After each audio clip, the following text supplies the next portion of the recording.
Hello and welcome to my stream again, where today I will finish off the event that we started yesterday in Girls from Dine. It's called Lorenz Butterfly, and is entirely related to the Arena Breakout Mobile, I think it's called.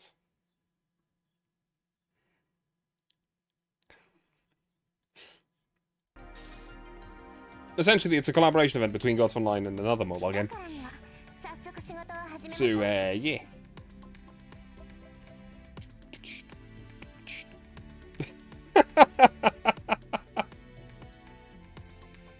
And Alum, thank you for the raid.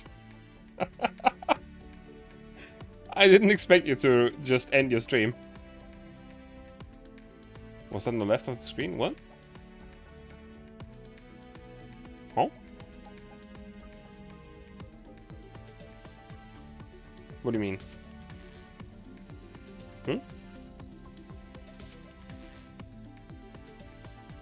Who was that on the left of the screen?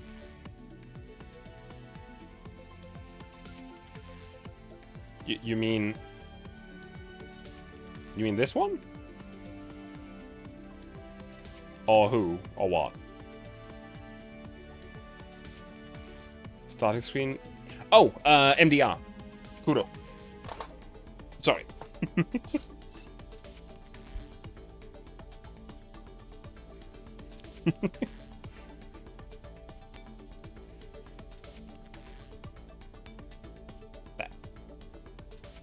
are you doing, love? How was the stream? Hope you had a good time with Ashen 1, with Scarlet Nexus 1, Ashen 1. Ashen 1 is what... I have no idea what the game was really about.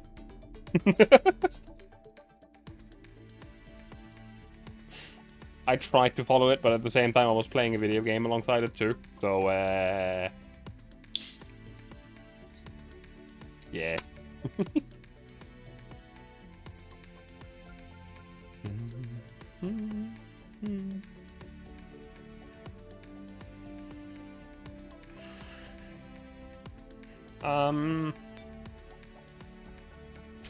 I follow. I have no clue. What?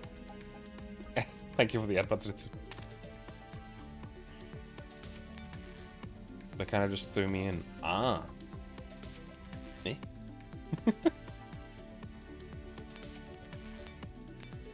MDR usually looks like...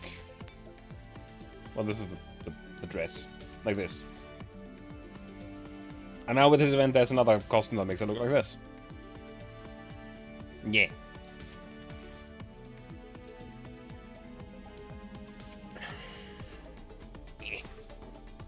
I shall... Ow! Bump my foot! Ouch. And then I shall comply and do a posture check. She's a gamer. She's a complete and utter nerd. She's not even necessarily a gamer. What she is terminally online and constantly on forums. Style costume sort of makes her look shorter.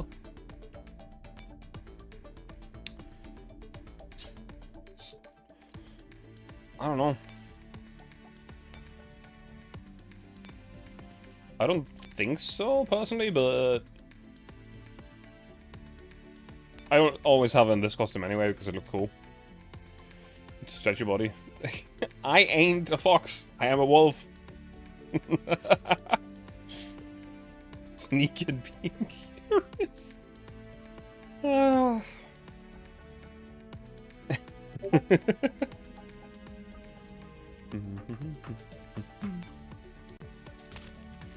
She's not being a fox. Look at me!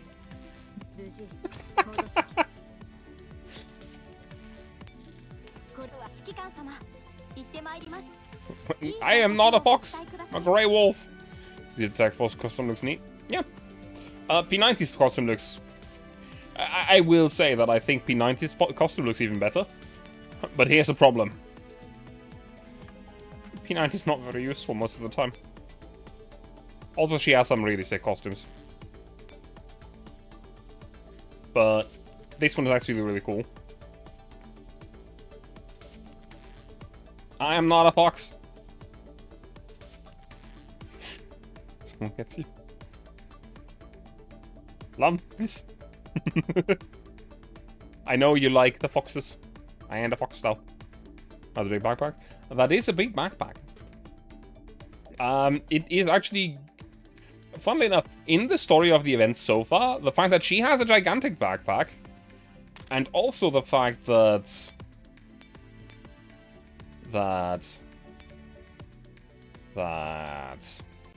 she doesn't have a big backpack. It does actually play into the game, into the story.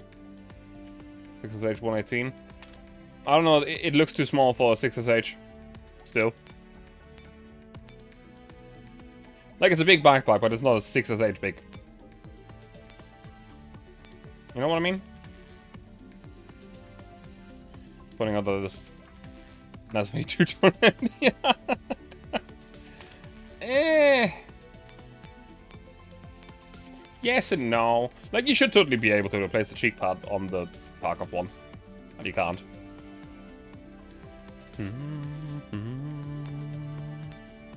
Also, she usually uses a black one. I would probably like it more if it was the other way around. With more black than tan.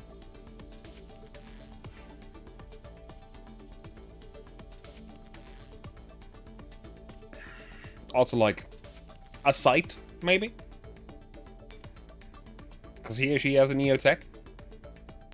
Here she does not. Tan belly.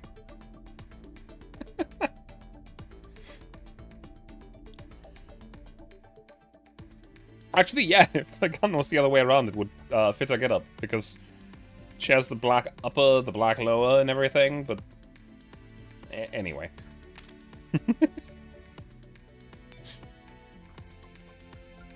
Lorenz Butterfly. We have finished a little less than half of the event yesterday. But at the same time, I also started very late. Later than today, still.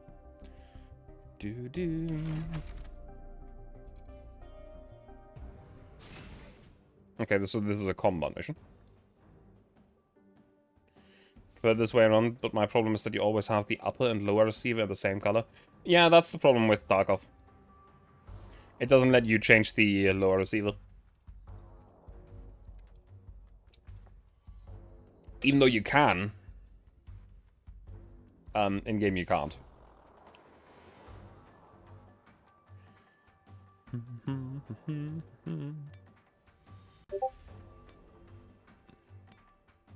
I like that by now this squad has actually shot up so much in effectiveness that it's just rivaling the machine gun squad. It's a lot. I'm not even sure how that happened.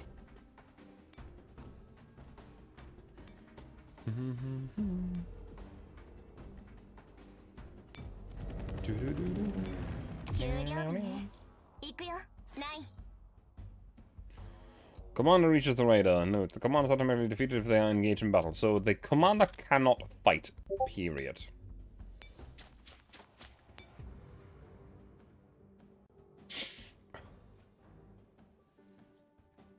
Can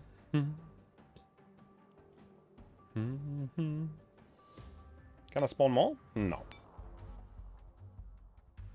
Hey, Kazi! How are you doing? Haven't seen you in a bit. I have to fight everyone. I'm doing. I hope you're doing at least moderately okay.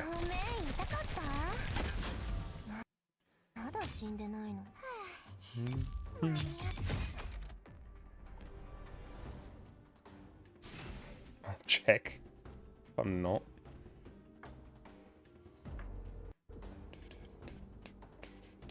Where is the radar? Down there, okay. What? Huh?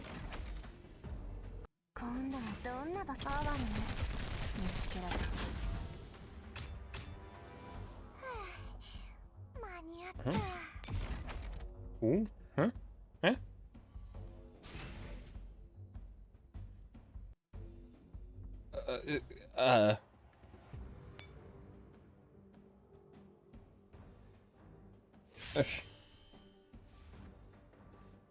Okay. Alright. Really though, I do hope you're doing alright. I know shit's usually easier said than done and everything, but still. What's this cargo ship carrying? Cargo.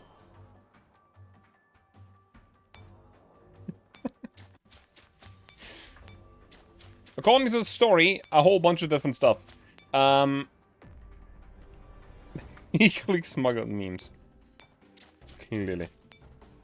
According to the story, there's a whole bunch of normal cargo. But there's also abducted people and some cargo that we are trying to smuggle to a different place.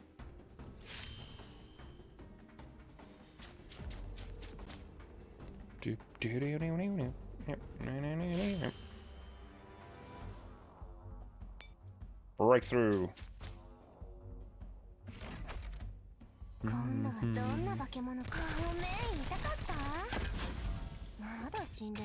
Yeah, it's trying to smuggle his shitpost abroad. No, an anonymous client hired 3 people, the commander, MDR, and P90, to transport a cargo to a specific place. Note, this is not playing in the usual GFL, universe. Oh, this is gonna be nasty.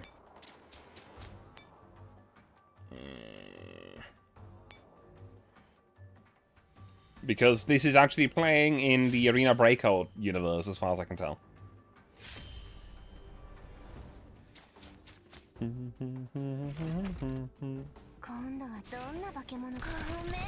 Cargo memes that the client is the mysterious hacker known as Forge. Ah.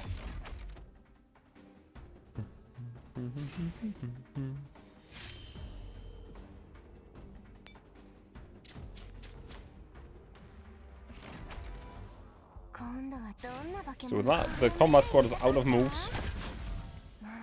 They cannot fight anymore, they are out of ammunition.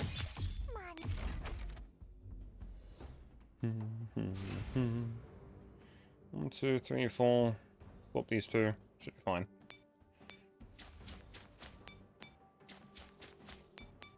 I'll just go down here.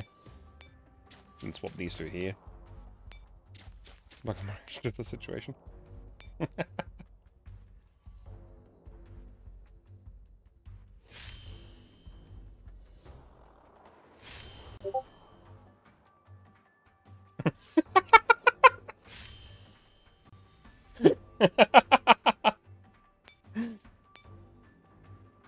Seemingly yes, and they will do it again.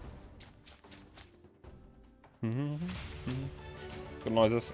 Wah. I really don't know what the fuck happened with my Discord. It just doesn't set itself to stream mode automatically anymore. And I'm really confused about it. Like, wah.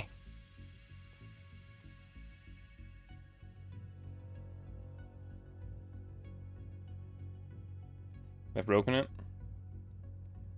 It's only happening on this PC though. That's the thing. On the other PC, it doesn't happen. 4th stone.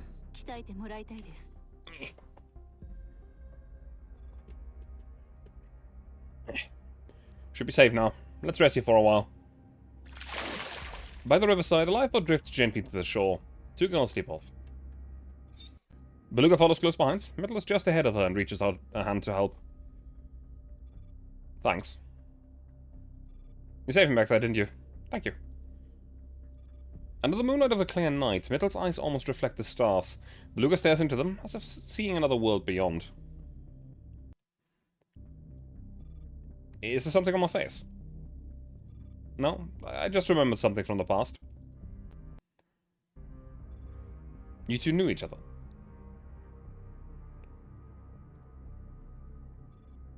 Oh. No.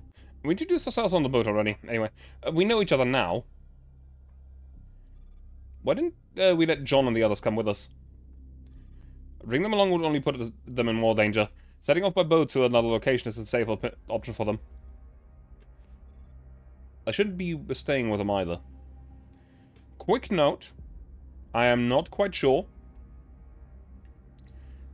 The John breakout.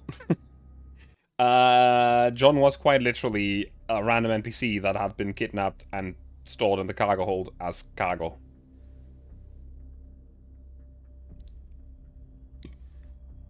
However, there is a thing that I just noticed, and I'm not quite sure if I'm reading this correctly. Because there is this little thing visible on her wrist there. And the thing is that, there was a thing mentioned in the story that someone with a burn scar on her right hand, or on their right hand, has been spotted in places doing things that weren't so great. As I speak, the commander pushes the box off the boat. Beluga instinctively reaches out to catch it, but she's too late. The box lands heavily on the riverbank. Careful! Next time for sure.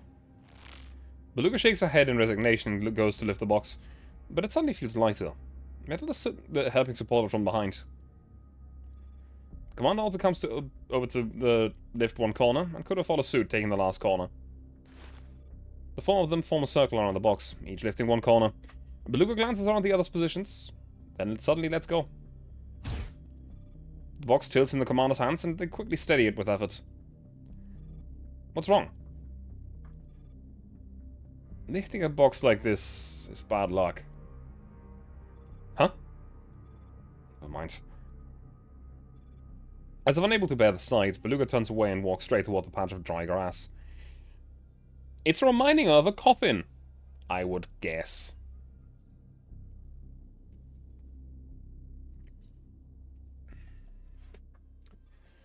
There's some shelter from the window over here. Come.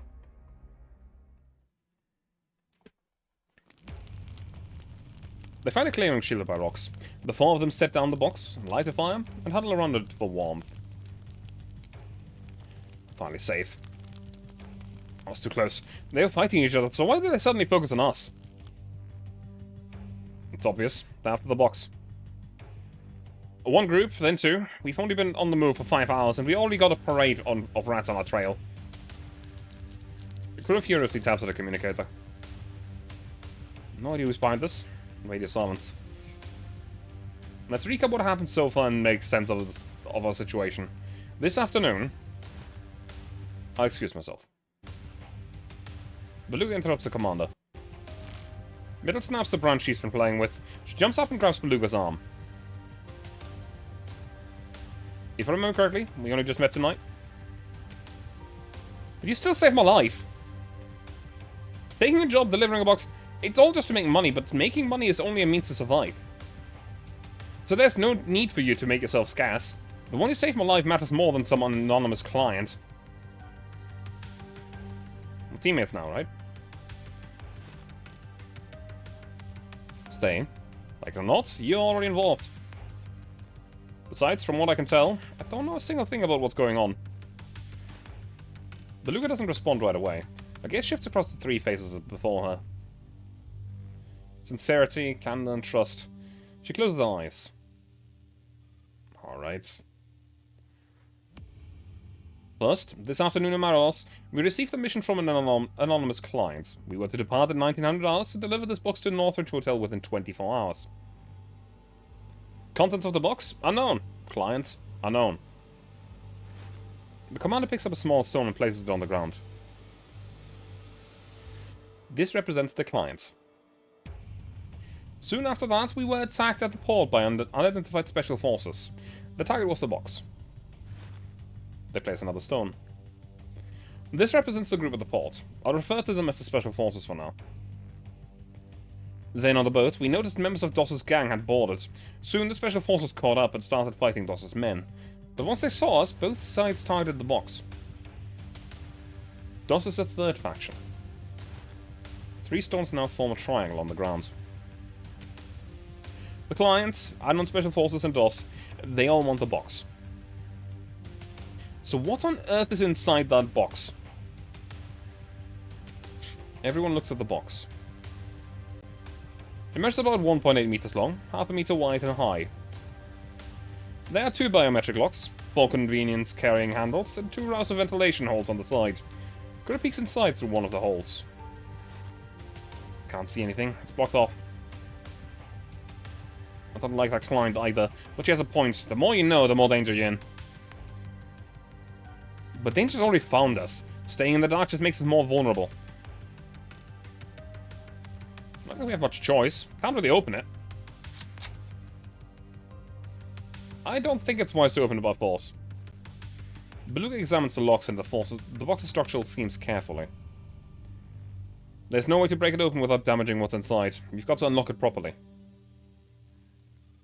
We're already halfway into the hotel. If we find a car, then we can reach it by morning. Whatever's in there, it's not our concern. Want to come with? Wait, no. It's too dangerous to travel with us. We'll come find you after we finish this job. Hey, maybe ask her if she wants to, if she even wants that. You do talk too much. Say that again. Middle jumps up and goes after Kuro. Kuro quickly scrambles to her feet and runs. The 2 whirling circles around the fire, making everyone's head spin. Can't you please stop? Then you stop her! Middle strides over the commander's outstretched legs, trying to take a shortcut, but the commander is just getting up to intervene and accidentally trips her. Middle stumbles forward, straight into the fire pit. Watch out! The commander reaches out to catch her. Middle instinctively grabs Kuro to right herself. In a blink, all 3 crash into a heap.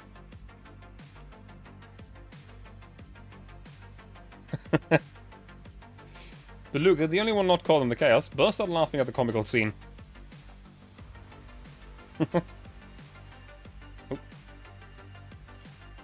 Laughter spreads quickly, drowning out the chirping insects along the riverbank. But Middle's right, it really is too dangerous to travel with us. What place isn't dangerous? Exactly, what place isn't? At least with us, you won't have to worry about getting dragged down by rookies or stabbed in the back by traitors. We're companions after all. Can we get up now? Right, sorry.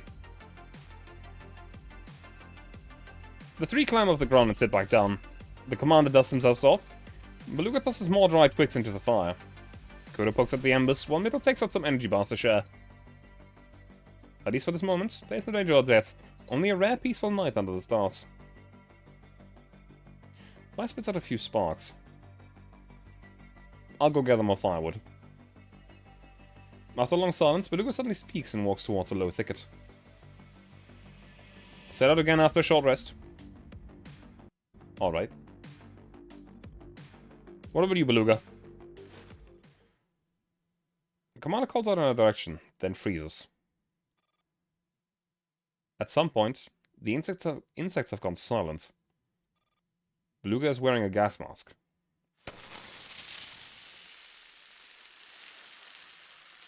What's going on? A tear gas canister rolls toward the fire. The chemical sting forces the others into violent coughing fits. The eye is burning too much to stay open. Where are they? Mithril reaches for a gas mask. It's not there. From the trees behind Beluga, more than 10 masked individuals emerge. They're dressed in the same black suits as the assassins sent by Dos on the boat. Dos. The hidden killers seize the box. Beluga signals, and one of them steps forward to knock each of the trio unconscious. Sorry. Right now, I'm not your companion. The commander collapses, struggling to keep the eyes on Beluga through the encroaching darkness.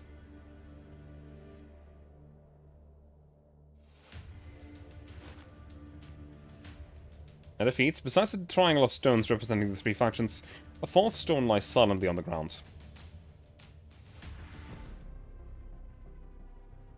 Well. Not quite sure what's going on there.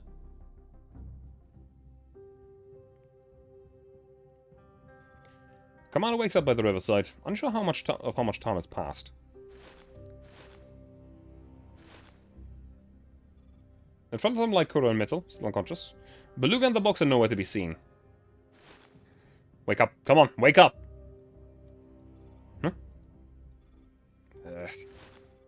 Commander shakes the two awake. Once it becomes clear that the girls are unharmed, they exhale in relief. They take out the canteen to offer water, but after a moment's hesitation, they dig out 2 sealed bottles of water from the pack instead and hand them over. Here, drink some. What happens? Beluga? Don't even mention that woman. With the canteen in hand, the commander walks to the river, empties the remaining water, and thoroughly washes it with river water. Beluga's with DOS. They took the box.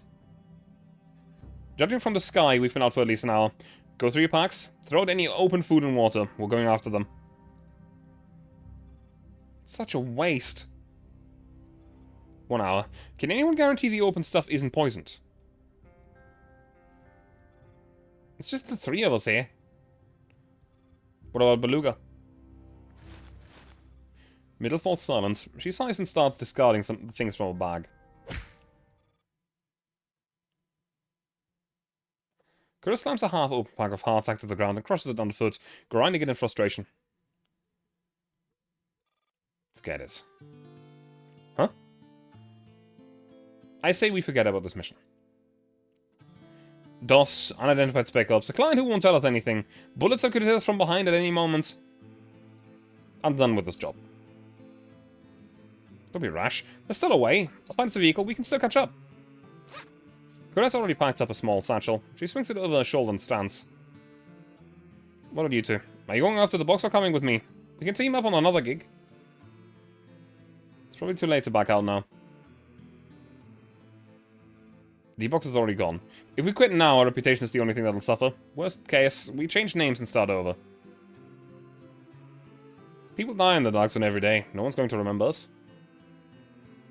Still 18 hours until the deadline. We still have a shot. But I don't care anymore. Kura's sudden outburst startles Mittel. Let me ask you. Do you know what's in the box? Who the client is? Why are you delivering this thing? Kura. We don't. We're risking it all for those big wigs hiding in skyscrapers, pulling strings from afar. Is it worth it? Mittel crouches, arms around her knees, clearly wanting to speak but too timid to. The commander keeps the head down, busily fiddling with gear, pretending to be preoccupied. No one answers. No one knows how to. I'm leaving. Take care. Wait. Mittel pulls out 3 grenades and several medkits from her back and presses them into Koro's hand. Take these 3 grenades. No shrapnel, so you won't hurt yourself. Take the medkits too. Don't skip carrying them just because they're heavy. With the way that you charge in without cover. Take care of yourself. Mittel trails off, reluctant to finish. Kuro walks off a few steps, then rushes back and hugs Mittel tightly. She nods to the commander. Stay safe. Kuro heads off alone, leaving Mittel and the commander on the riverside. Why didn't you stop her? Because she's right. The commander stops what they're doing and straightens up to look at Mittel. What about you? Why are you staying? I don't know. Mittel hugs her knees. I just liked it when the 3 of us were together. I don't like being alone. How did things fall apart so suddenly? Come on, let's find a car first. The commander leads Mittel towards the woods not far off. It's not the worst case scenario. You're right. Now it is. A group of uniformed special forces emerges and surrounds them, formation tight. Leading them is a woman with long black hair. I've had more guns pointed at me today than I did all of last year. The commander raises their hands and turns around helplessly. It's you? You know who I am? No.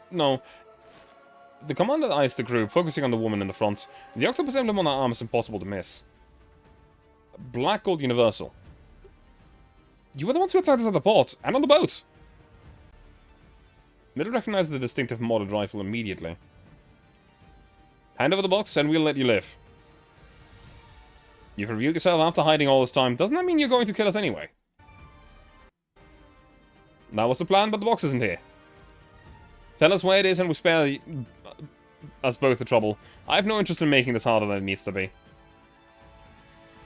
You can guarantee that. I can't give a word.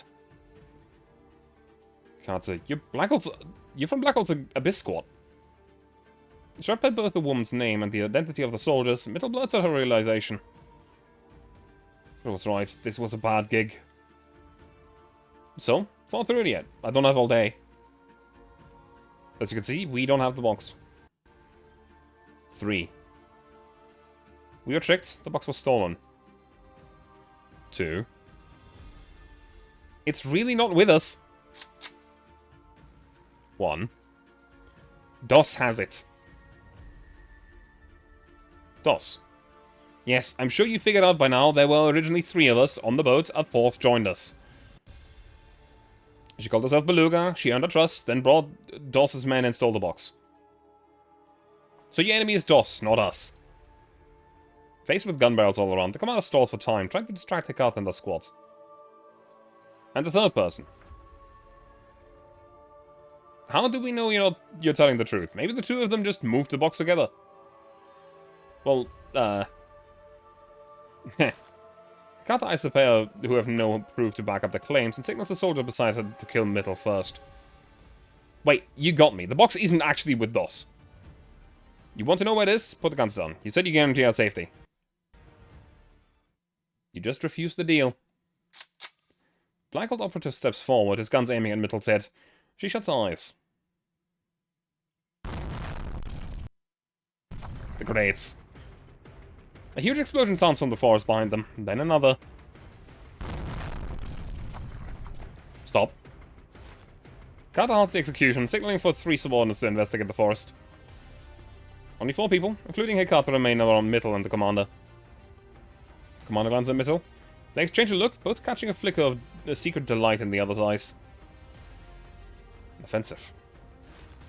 Mittel gestures towards a slope on the left with her eyes. The commander gives a subtle nod. The 3 operatives sent to investigate have moved far away, but suddenly white smoke from another smoke grenade rises from the opposite side of the forest, drawing everyone's attention.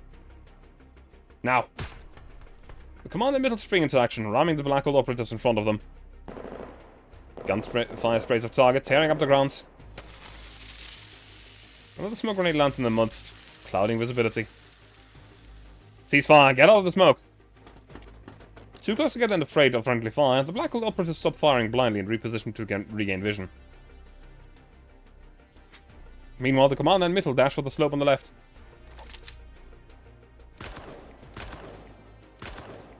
Carter raises a rifle. Without aiming precisely, she fires at the ground near the commander's feet, forcing them to duck for cover and halt their escape.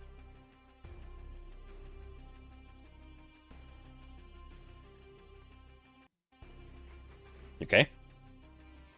Yeah, but I left my pack. I'm low on ammo.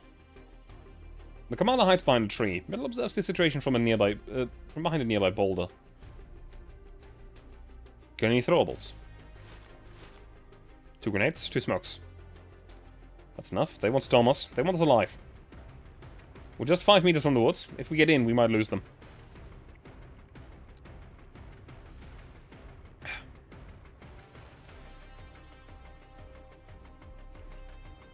Cuckoo, cuckoo! A bird call sounds from the dense thicket. That sounds nothing like a real bird. Get ready. The Blackhold operatives raise their weapons and creep forwards. Mittel pulls the pin from the grenade. Bang! One of the lead Blackhold operatives drops from a gunshot. From the trees! The shot acts as a signal. Mittel times it perfectly and throws the grenades. 2 of them break up into a sprint, heading for the bird call. Got aims at the commander and fires. First shot misses, but the second hits the commander's lower left leg. Stumble, staggered by the hits, about to become a sitting duck. Mittel stops, turns and fires at the Blackhold operatives hot on their heels, forcing them into cover and giving the commander a breather. Go! We're going together! Mittel empties a mag and reaches out for the commander. Blackhold has them in their sights again. Another grenade from the tree stalls the pursuers for 2 seconds. Kura peeks out from the woods. Come on! How's your leg? I'm fine. The bullet that should have shattered the leg seems to have done far less damage than expected. The commander steadies themselves and runs with Mittel into the forest. This way, follow me. I found a car! It's much harder to pursue their targets in the woods at night. The Black Ops operatives hesitate to use grenades. Afraid they would kill all three. Soon, the trio finds a vehicle could have parked prepared ahead of time. Everyone in? Buckled up? Alright, launching. Speed away. The Black Ops operatives, with no vehicles of their own, fire uselessly after them. None of the shots land. Stop.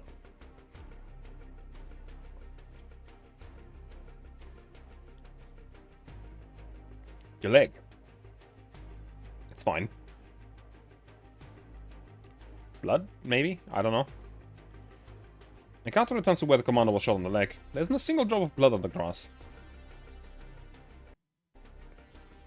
Could it be you? Could be who? I don't know.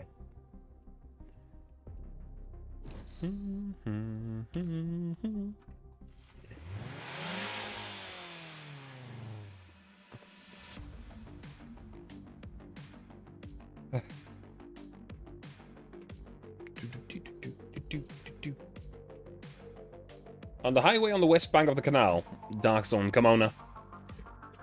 Having shaken off Black Ops' pursuit, the commander takes over the driver's seat. With only a spare cache of ammunition and supplies left, they speed across the Kimona plains. Are you sure your leg's fine? Look. The commander pulls a contoured steel plate from the left handle leg and tosses it to the side, and then it's clearly visible on the metal. Impressive. And you, why'd you come back? Well... No blood. It's coming from Tinus? No.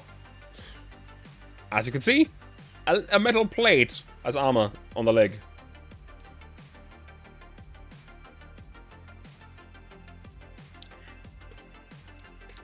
Also, Kura being dishonest as usual.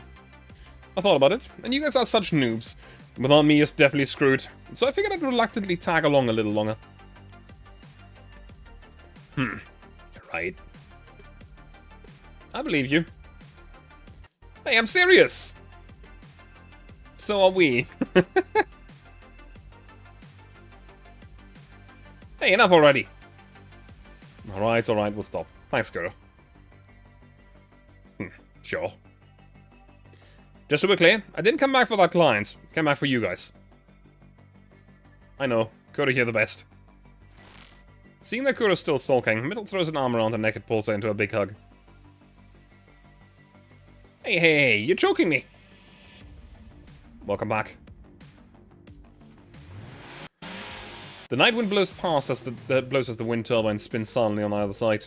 Then let's cut a clear path around ahead through the darkness. There's no one else around. Only the three of them, alone in the Kimona wilderness. Where are we going? Dust controls Flora and Pino. If Beluga wants to take the box back to avoid Hakata's people, there's only one path she can take. No, probably not about the... Well, she isn't driving.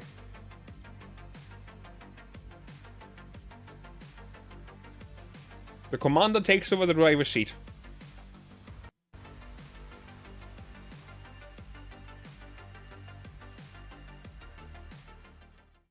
Bridge 794. Yeah. We haven't lost too much time. I know a shortcut. We can catch up with her there. Then we'll ask her how it feels to be Doss's lapdog.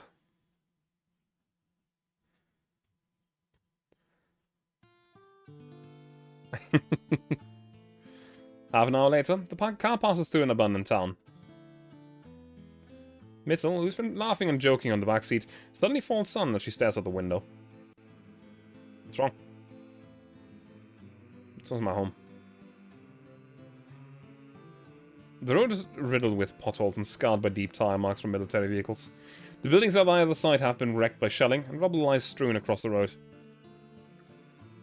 The commander carefully navigates around the debris, slowing the car even more. When the war reached here, I lost my home and my family. I was lucky. A special operative found me and let me follow him. He was the one who taught me how to shoot.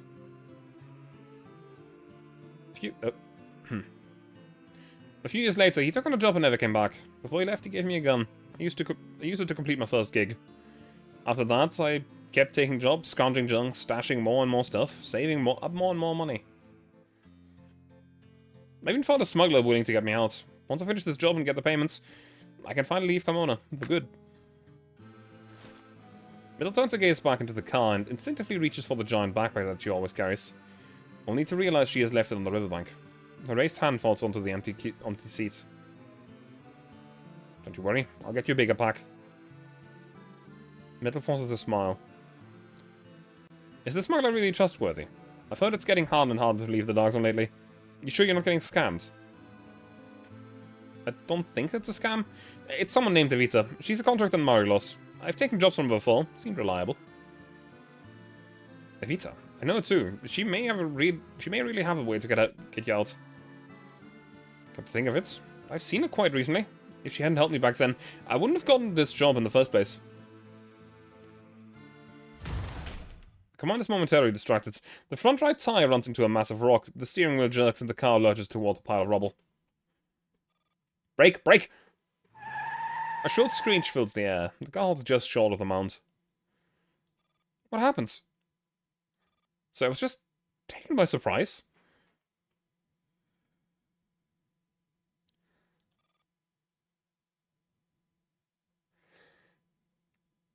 Evita is the one that gave us the job, I guess.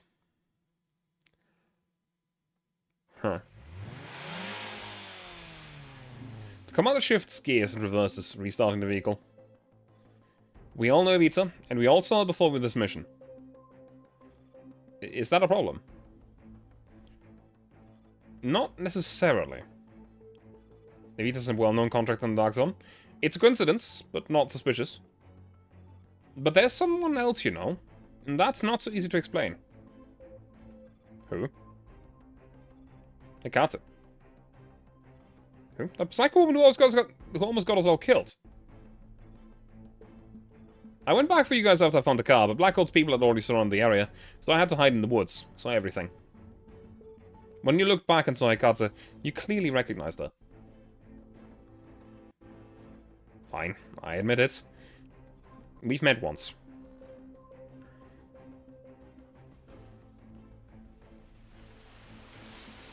"4 years ago. Say it again. Your mission is to rescue the hostages trapped in the mountain-top camp and ensure their safety. Is that clear?" "Yes, sir." In a forested valley somewhere in Kimona, a uniformed officer is delivering a briefing. Before him are soldiers standing in a neat row, and 6 slack-looking special operatives. The hostages are at the top of the mountain. 3 sides are cliffs. Only the northeast slope is suitable for approach. It's dense with rocks and trees, so I've brought in 6 local operatives familiar with the terrain. Stand up straight. The officer barks at the slouching operatives. They straighten up instantly. What a hard ass. Shh. What's that? Speak up so I can hear it. "Sir, we will complete the mission, sir." Commander's among the 6, whispering to her friends. This mission's important. Anyone who performs will get a commendation. Whoever takes the lead role gets a rank promotion. What if it's an operative? What a joke, an operative. Fine. If one of you gets a lead, I'll get you I'll push to get them admitted into the military. Any other questions? No, sir. Thank you, sir. The commander's friend elbows them, whispering excitedly. Military? Did you hear that? The military! Of course I heard. Join the military and you get a chance to leave Kimona. It can't be that easy. They're just stringing us along. God, I don't care where. Just want out of the Dark Zone. Lost some dreams about a better future. The friend doesn't notice the commander's cynicism. Hey, look at the one with the dark hair. In the front row stands a girl with short dark hair, dressed in a uniform and carrying a full set of climbing gear. What about her? When the officer was making promises, she shrugged. Clearly didn't believe a word. Quiet. Damn. The winds are too strong for helicopters today. The northeastern slope is the enemy's only retreat path. We'll advance from there and trap them. Sir. The dark-haired girl suddenly speaks up. I found a potential escape path on the southern cliff during reconnaissance. The enemy might retreat that way. You said it yourself. Might. Might. That cliff is steep. How would they get down with the hostages? What about the others who scouted the south? Sir, I believe the south is impassable. If we only attack from the northeast and they escape another way, the mission fails. I request... I've scouted it too. No way they're getting out that way. The officer cuts it off, clearly irritated. I don't care how smart you were in the academy or what your scores were. This is Kimona, the Dark Zone, not your fancy simulation lab. As the officer drones on, the dark-haired girl falls silent. Interesting. What is it? Say, if that soldier's right, what then? You again. If you've got something to say, say it to my face. The commander sighs and steps forward. Sir, I agree with her.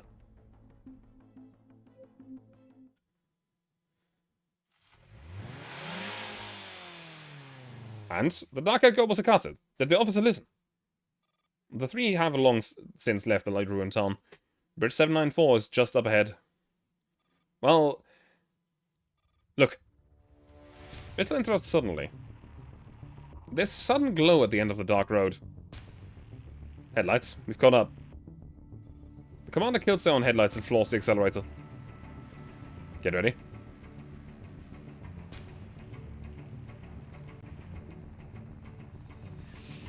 They arrive where the light is. It is indeed a vehicle, but it's parked and not moving.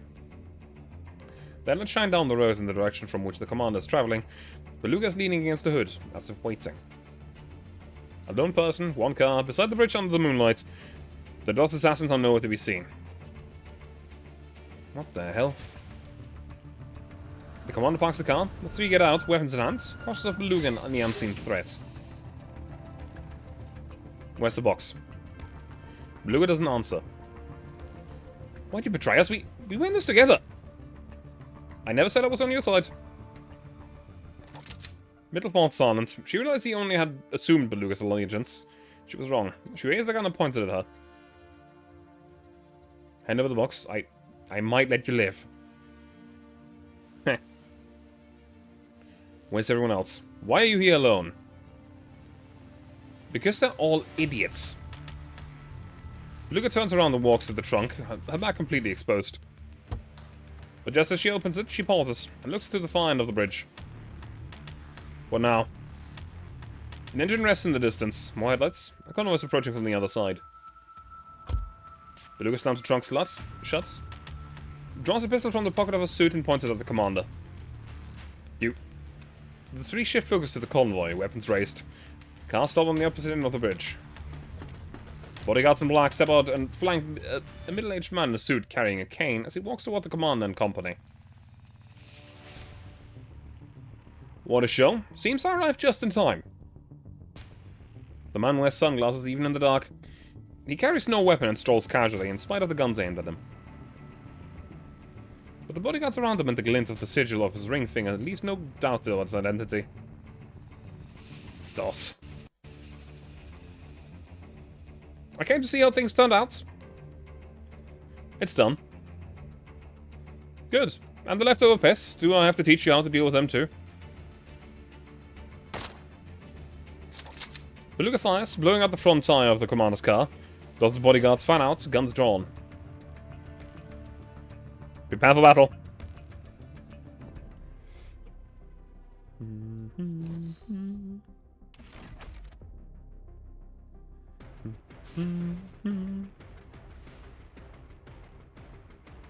That's a lot of power on some of these units. Holy fuck. 323,000. Just casually chilling. What am I supposed to do? Defeat DOS.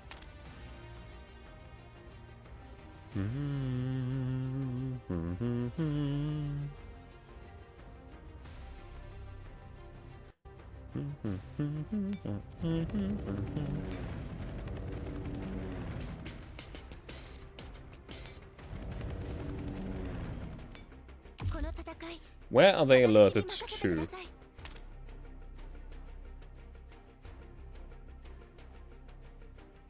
Essentially everywhere.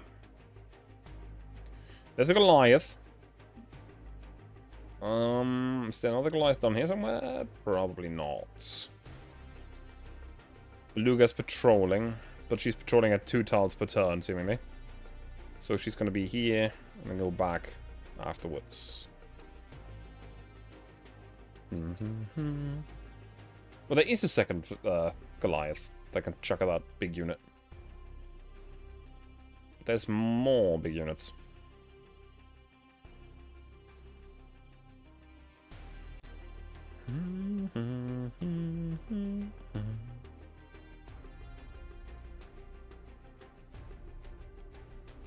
All right.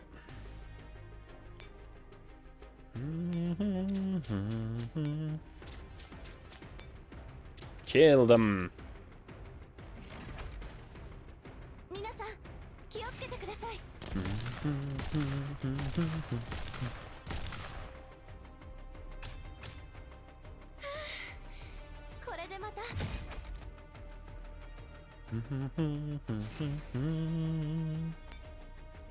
Pick up the Goliath and chuck it.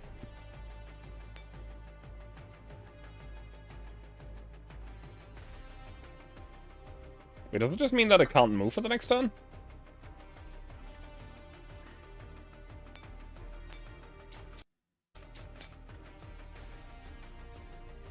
Because that's weird if that's the case.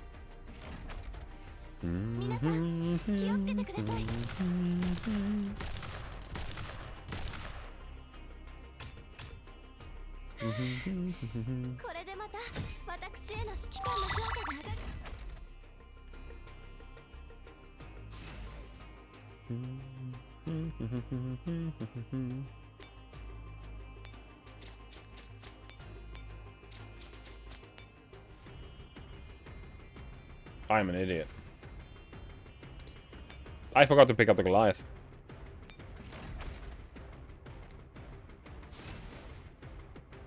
And a smart... Fuck. Yeah.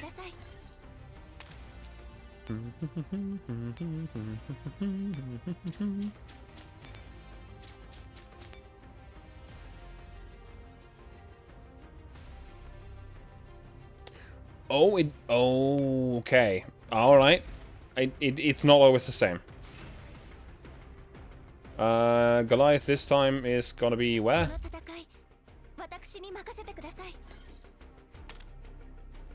There's one, and there's the other. Literally across the map from another.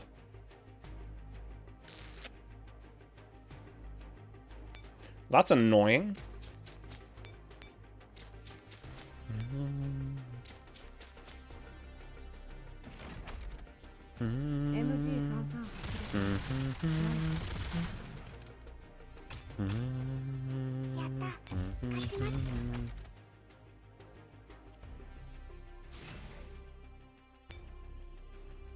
Smoking Goliath.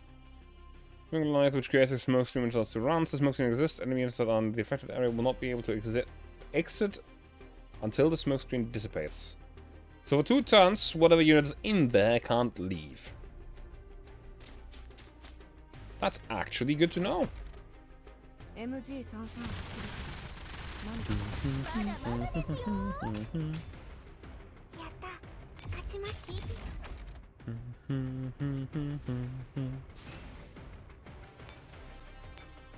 Chuck it.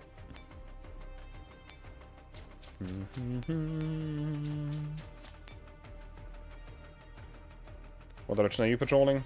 You're gonna go up. You as well? Yes.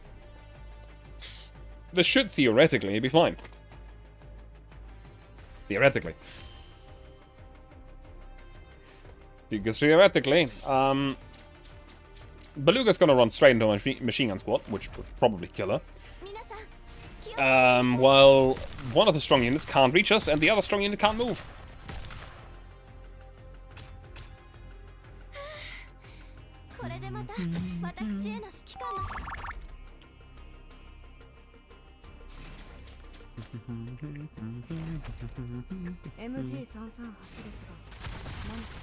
There's Beluga.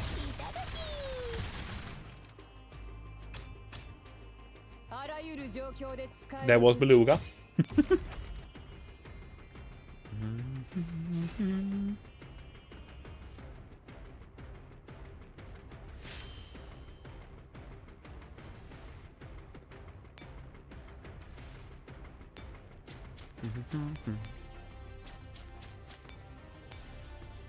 And now we go after DOS.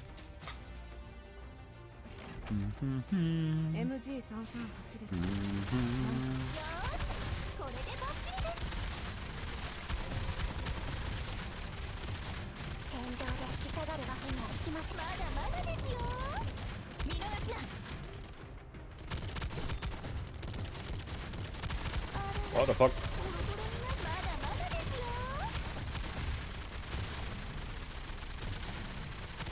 Well, there goes DOS. Which should mean that everyone else will die soon, too. Unfortunately, Sade did die.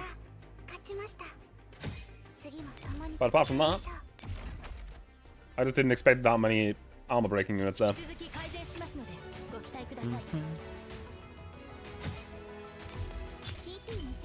Cool.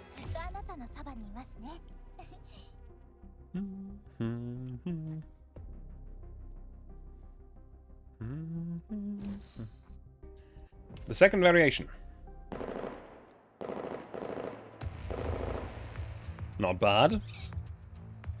After a fierce battle, only a few dozen bodyguards remain by the bridge. They now stand close to him, giving up on any offensive. On the other side, the commander dotted down to the last magazines. Don't even think about taking that thing with you. Count your bullets before you speak. Where is it? Beluga jerks her head towards the car's trunk. A bodyguard steps up, opens it, carefully checks something inside, then returns to whisper to DOS. Alright, at least for this part, you did well. I'll leave the rest to you, since you volunteered for this mission. See it through to the end. DOS taps his cane and two bodyguards carry the box out of the car. Farewell. I hope to see you again, my trusted, loyal subordinate. Beluga remains behind, gun in hand, facing the commander's group. DOS turns away, escorted by his guards, and retreats across the bridge with the box in tow. Two consecutive gunshots ring out. Kuro raises the gun and fires at DOS, but Beluga predicts a move and shoots first, hitting the weapon in Kuro's hand. Kuro's aim jerks, her submachine gun almost slipping from her grip. The bullet miss. Stop wasting bullets. Kuro steadies herself, her gun still aimed at DOS, but he's already shielded by his guards. The commander and Mitchell are completely out of ammo, and don't dare expose that fact by firing. Give it up. The only reason you're still alive isn't because I couldn't kill you. You should be grateful for tonight's moonlight. It put me in a good mood. Even now, in what could be called a retreat, DOS remains composed and gentlemanly. Pulls out a handkerchief to wipe the gunpowder off his cane. Sewer rats business on the canal. What's that you're doing? Sewer rats? DOS pauses on the bridge, glancing back at the commander. They kidnap people from the towns and send them to the mines via the canals. Was it the Antonios family business?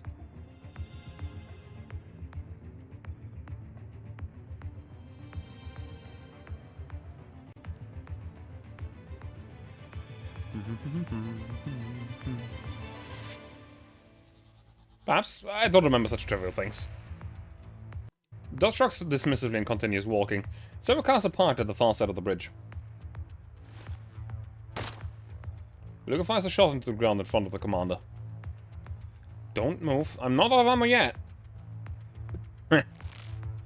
Ignoring the threat, the commander tosses aside the empty gun, draws a knife and crouches to charge forward. It's out of bullets, but Kuro fires to cover the commander's charge. Beluga dodges and the commander sprints past her, heading toward the bridge.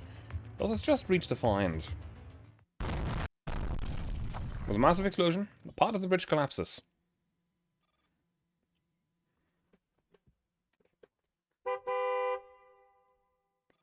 There's no path ahead of the commander now. Across the river, DOS's convoy honks in a cacophony of mockery. The headlights grow smaller, the honking fades, and eventually everything vanishes into the dark forest of Komona. Commander turns back, knife in a reverse grip, and faces Beluga. Now it's between us. A dark cloud blots out the moon. By the ruined bridge, tension crackles between both sides. Just go. The bridge is gone, you can't chase him. Forget the box, this has nothing to do with you to begin with. Beluga stands at the bridge alone, calm and unshaken. Says who? This is our gig. I didn't care at first, it's just a job from a faceless client. But having it taken right under my nose, someone has to answer for that. The bridge is destroyed. There's no way to cross the canal. The tires of the commander's car have been shot out. If they want to chase DOS, they'll have to seize Beluga's car. I have one more question. If you're with DOS, why do you let those civilians go back on the boat? Beluga doesn't answer. There's nothing more to talk about. Staller, I'll grab a car. The commander whispers to the two girls beside them and prepares to rush forward. Another shot lands in front of them. Drop it, Mitchell, I know you're out of ammo. Kuro, if Conda died, you're planning to threaten me with 4 bullets. 1 is enough. I'll say it one last time. Leave. Forget the box. I don't know what's inside or who hired us. But DOS... Huh. If I had to choose between them, I'd never hand the box over to someone like him. Oddly, the commander thinks they catch a glimpse of Beluga's smile. Watch out! Beluga shifts her aim toward the commander, one corner of the mouth curling upwards. Gunshots. Someone hits the ground with a thud. In the woods, one of DOS's bodyguards collapses. Beluga's barrel is still smoking in the moonlight. The commander, Missile, and Kuro stand rooted on the spot, all dumbfounded by Beluga's sudden about-face turn. There. Now we've gotten rid of her tail. Beluga lowers her weapon, walks to the driver's seat, and starts the engine. Seeing the trio still frozen, she leans out the window. Come on, get in.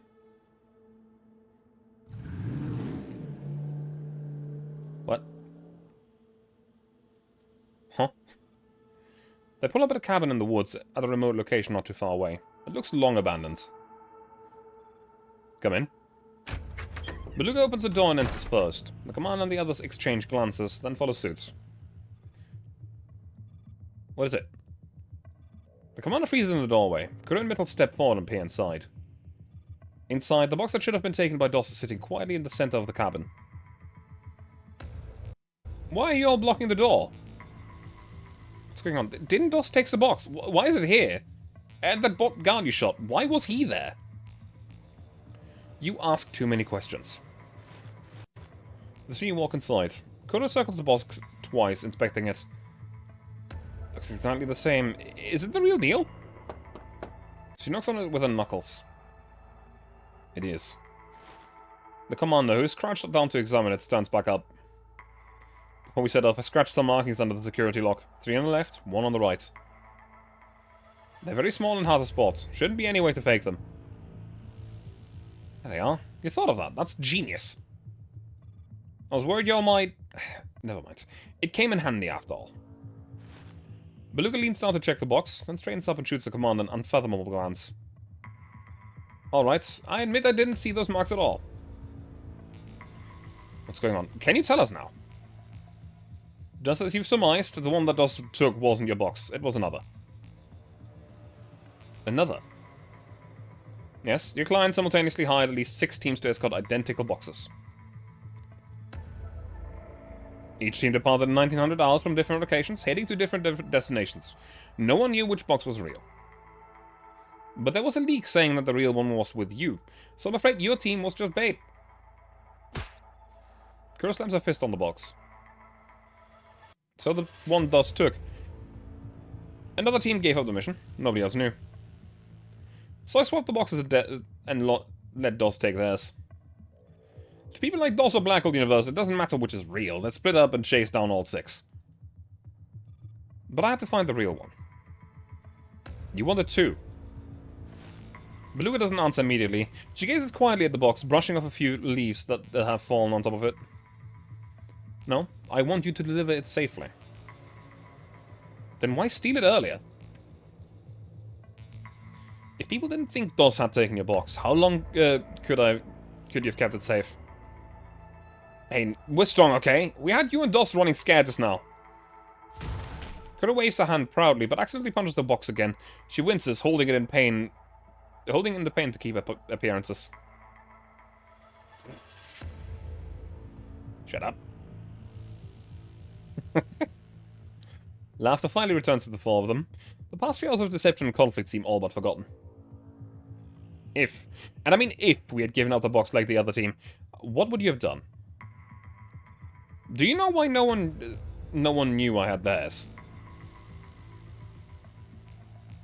Still, I never even entertained the possibility that you'd abandon her. After all, people and circumstances change, but bonds don't.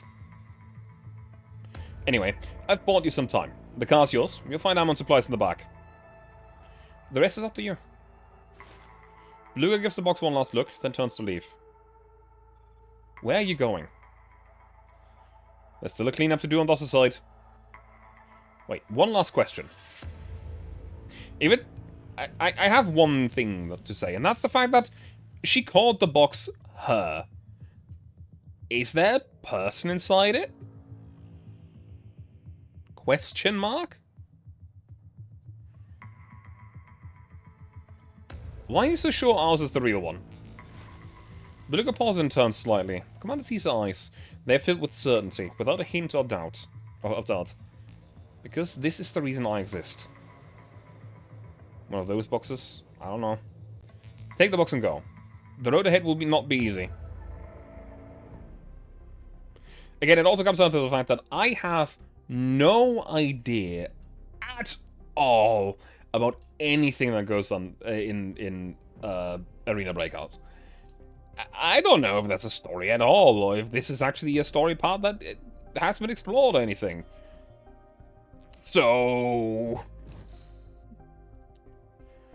the last path. The trio get back in the car with the box and head towards the Northridge Hotel. Kuro climbs from the back seat into the front passenger seat. She unfolds a massive map and studies the route. This is truly a treasure we got from DOS. It's the most detailed map of the Dark Zone I've ever seen. We're right here now, and the Northridge Hotel is northeast of us. To get there, we'll have to pass through the mines.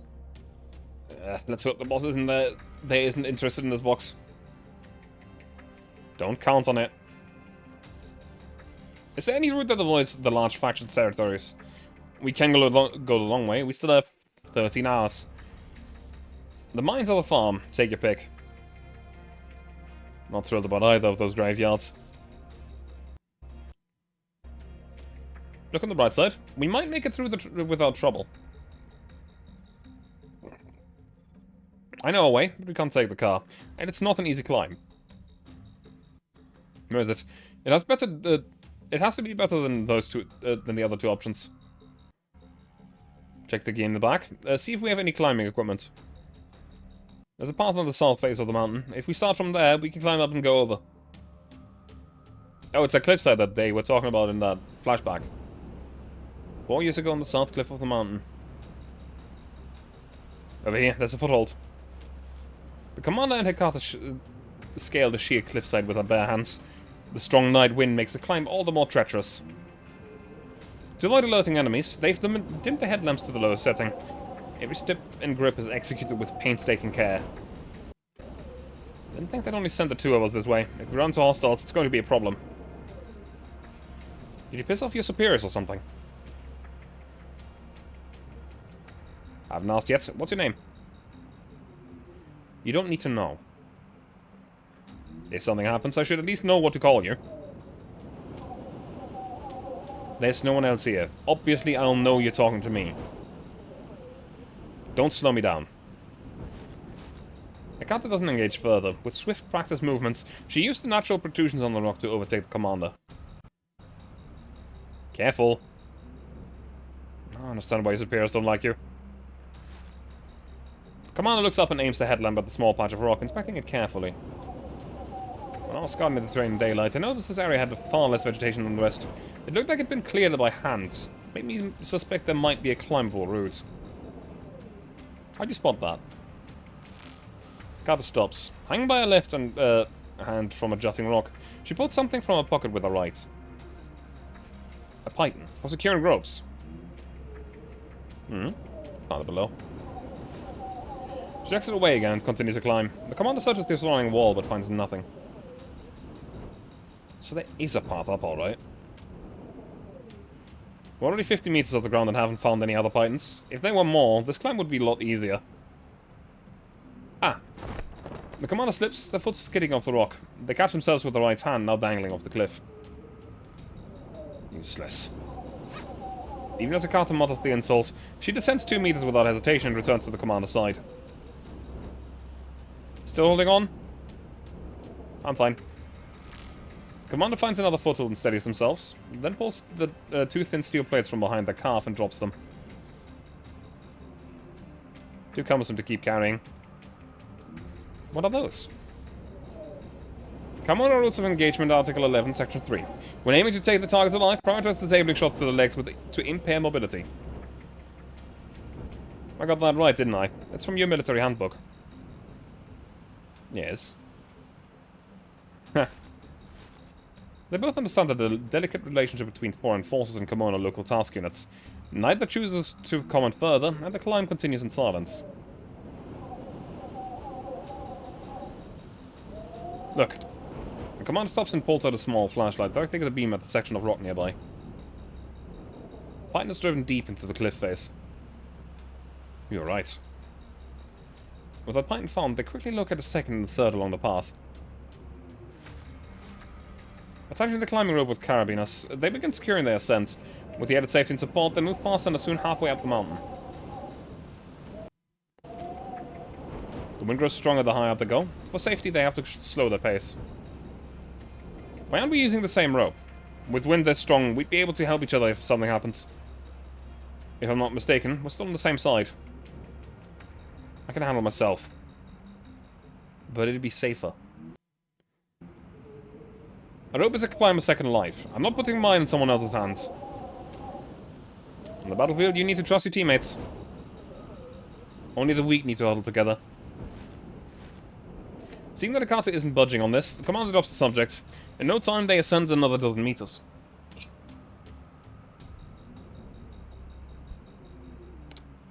Suddenly, Carter turns off a headlamp. Commander doesn't know why, but they quickly do the same and grow still. From above, a rappel rope drops down. Bring North Chubb, we're pulling out.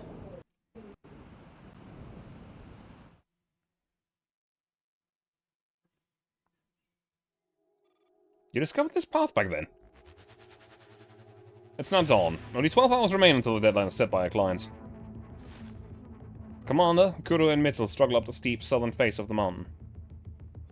I didn't think it'd still be here after all these years.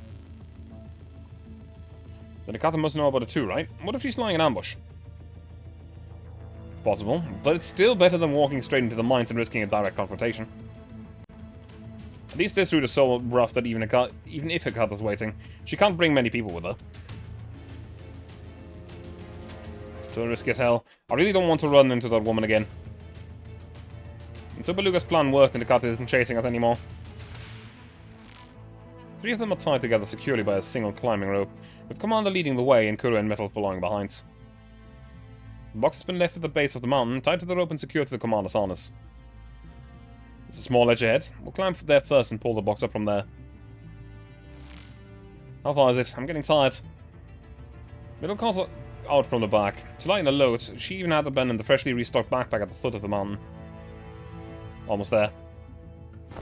The Commander reaches the edge of the platform, braces with both hands on the rock, and then pulls themselves up. On the ledge, Hikata and 4 Black Gold operatives are already waiting. Slower than I expected. 5 guns are pointed at them, but in this position they have no choice but to climb up. Don't shoot. We can talk this through. Three youths stand at the edge of the cliff, face to face with the operatives of Black Gold Universal. Long time no see. Indeed. I thought you hadn't recognized me. I don't want to admit it, but those steel plates behind your cars actually came in handy. So that's what gave me away. It won't change much either. Enough catching up. Same deal as before. Hand over the box and we'll let you go. We don't have the box. A fight with Dust at Bridge 792 caused quite a commotion. Blackout must have caught wind of it. Dust took a box. But the one I'm after is yours. As you can see, we're standing here, the three of us. No box. We lost it. We're just trying to lay low now in case the client comes after us. Then toss the rope you clip to your harness. The rope in question is connected to the box at the base of the mountain. Pull it up. Kurumit'll glance at the commander. Hekata fires a warning shot into the air. Pull it up. The commander gives a slight nod. Mittel and Kuro also grab the rope and start pulling together. The commander isn't using all their strength. They're stalling, buying time.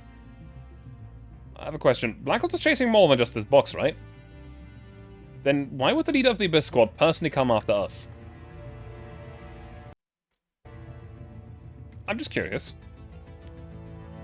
Your client has leaked the false trail. Told everyone the real box was with you. The leak was too convenient. Most people know that now think your box is a decoy planted on purpose. But I don't buy it.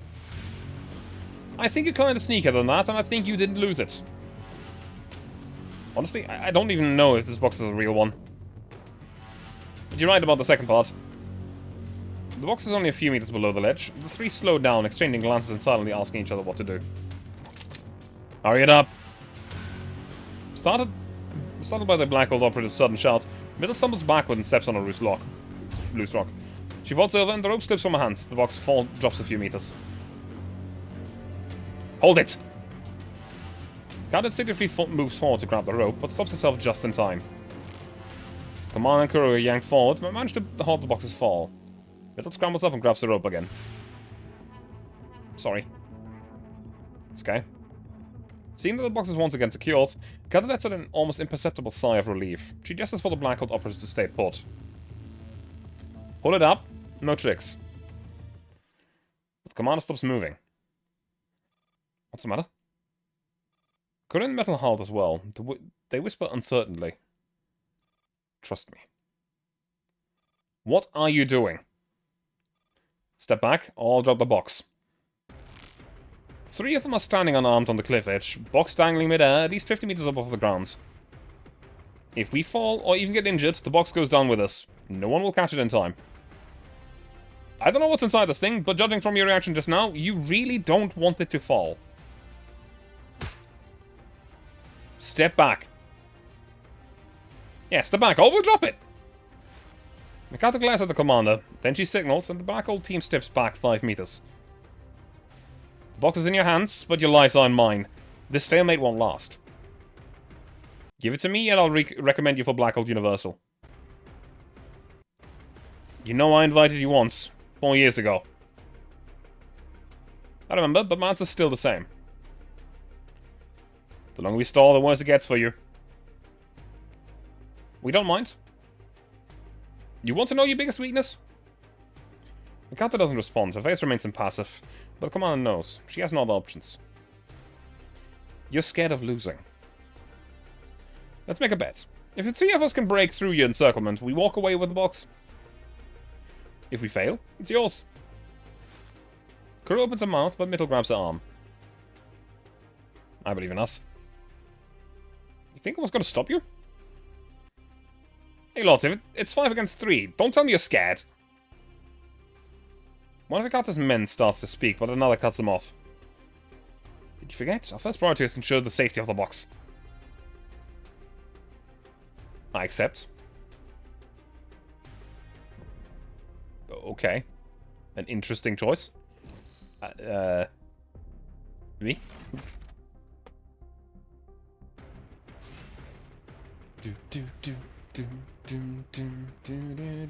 Oh.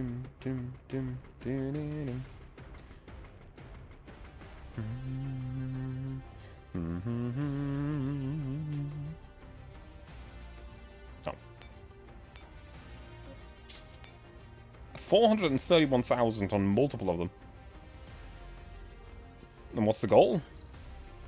Commander reaches the radar. So the commander has to go there. Okay.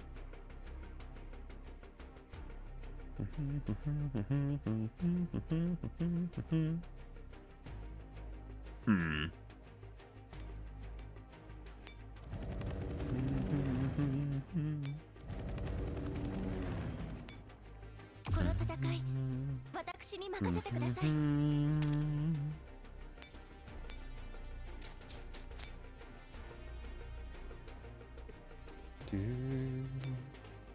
Spawn more units.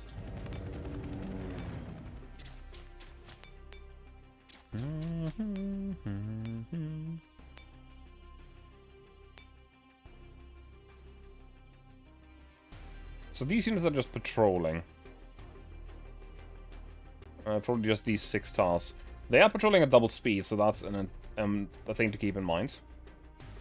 This one's just standing there, and it's alerted to those 2 tiles. This one's patrolling at double speeds. Alright. Well.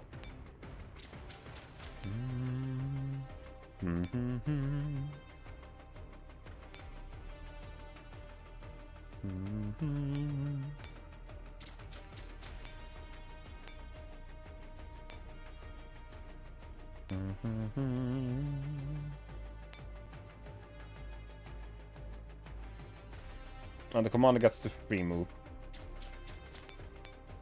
That's quite nice. At least the commander gets to move for free.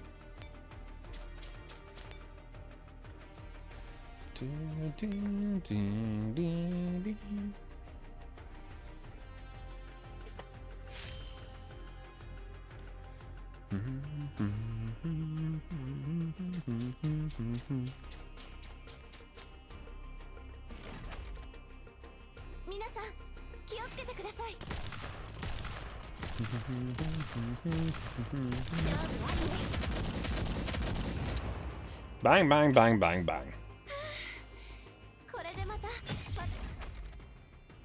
I should have turned on the automatic ferries so that the shield ferry is actually on. But I didn't. So I will be taking some damage during this fighting.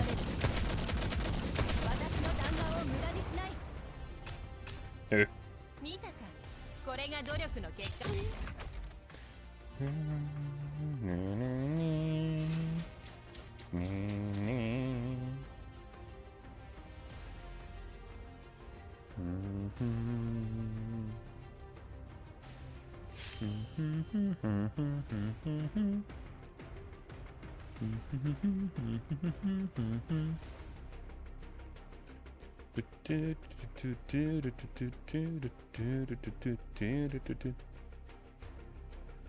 Alright. Now let me analyze the situation. This one leads to there, which doesn't really help us. Oh no, wait, no. This one leads to up there. Which again doesn't help us right now. But will help us later.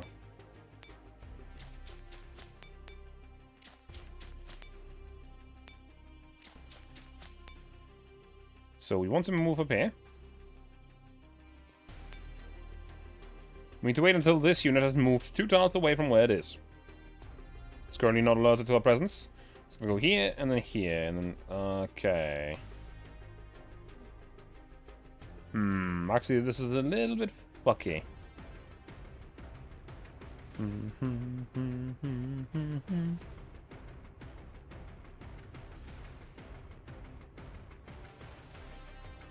Oh, I know how. Okay, I see it. Yep.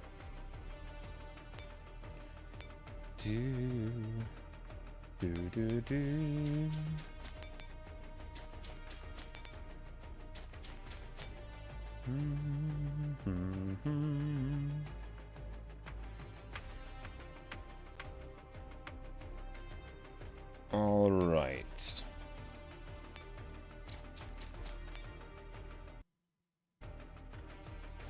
There's currently no way past this mountain pass. This one will end up down here. This one will end up down here.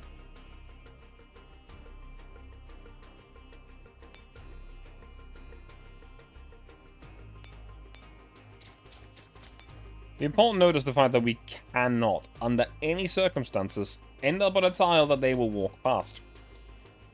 Because if we are on a tile that they will walk past, they will just diverge and bonk us on the forehead. Which isn't good. That isn't good at all.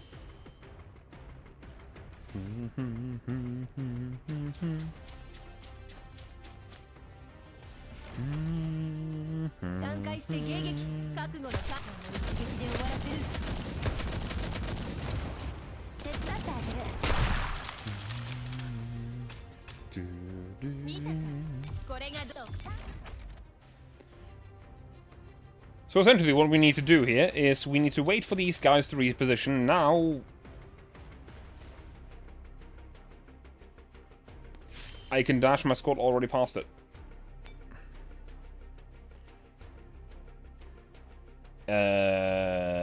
This is actually working better than expected. Funny. You stay there.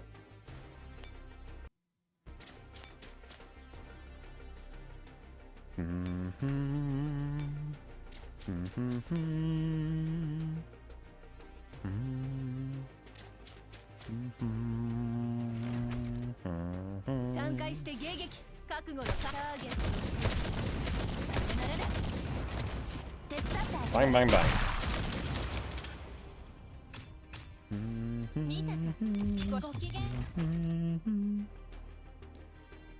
Alright. Now we go and fight her. I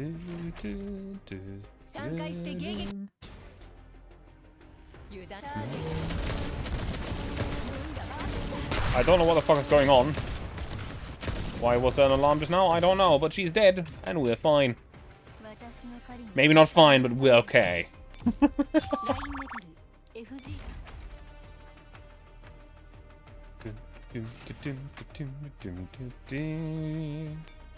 Move to here. 1, 2, 3. I can move to that middle tile. And theoretically, because of that smoke grenade, that guy shouldn't be allowed to move. Right?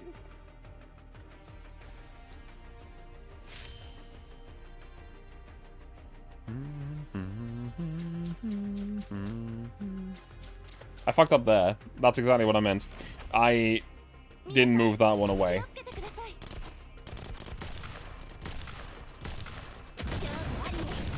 We're dealing a surprising amount of damage, but we will still die, so...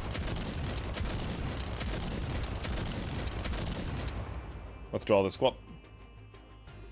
Oops.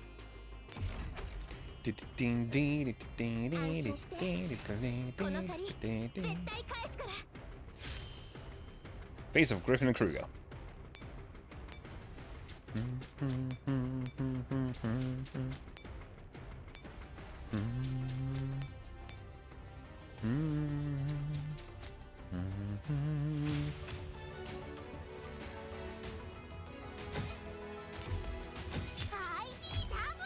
Pretty good. Took a moment, but we're done with that one.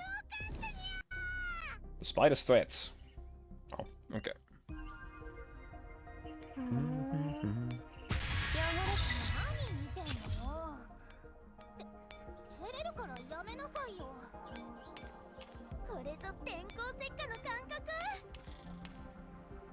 Just gonna do a thing quickly for daily quests while I'm doing this, because sometimes you have daily quests for 3 disassemblies. Don't want to do that.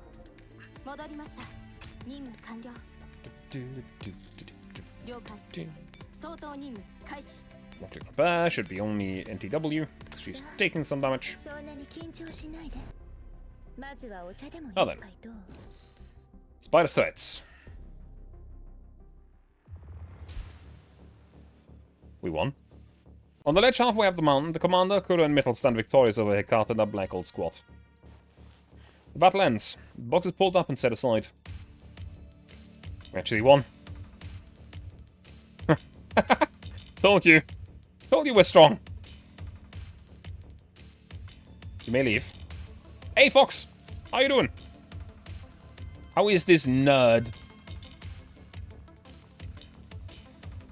What are we up to? I ain't no fox, Kenny. I'm a wolf. Playing music. Oh, right, it's Tuesday. It's a music day, of course. Yeah. I forgot. Damn, I should have actually jumped in there early today when I had the time. Actually, no, did you start later than usual? I think I remember you usually starting at 7, but when I checked earlier, either A, I was blind, or B, you weren't streaming at 7.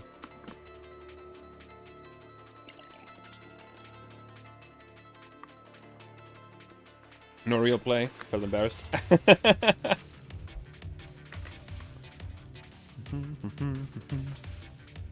I mean, practicing is good.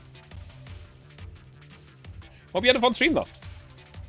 And for everyone that came over from Fox, hi, I'm TB. I play video games, most often military, sometimes not. Today we're playing Gods Online, where we're currently playing through a side event, you could say. It is actually a collaboration event with Arena Breakout Mobile, I believe. For non-work day, because I got home around 5 PM today. I see. I just remember that before the break, I think you used to start?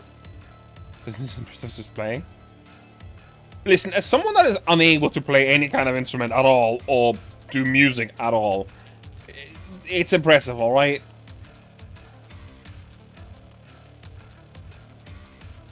Listen here, you little shit. You are impressive and you are good at what you do.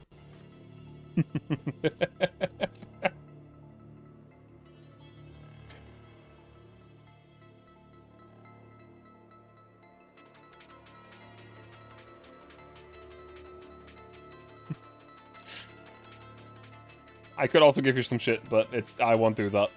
For the break, no. After the break, yeah, because...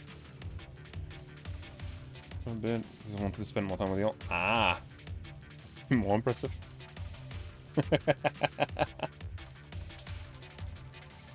Knock people off the socks.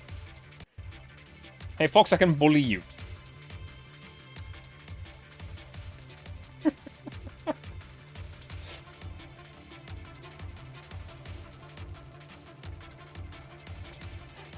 Hang on, let me just quickly check to make sure that I get it right.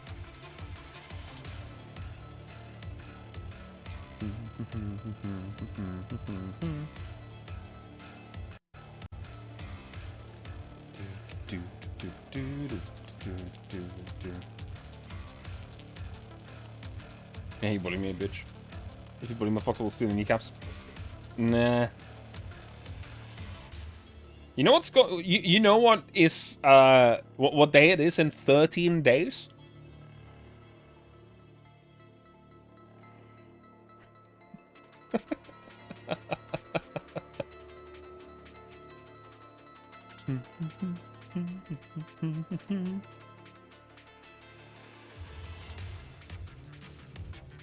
Do you remember? 13 days, yes.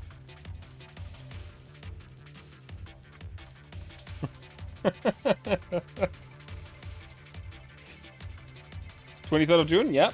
23rd of June, that is correct.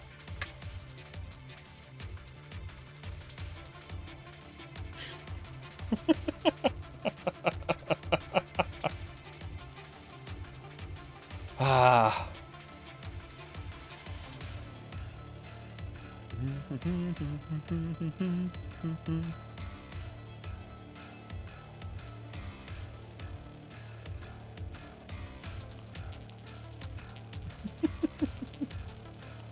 The 23rd of June, then?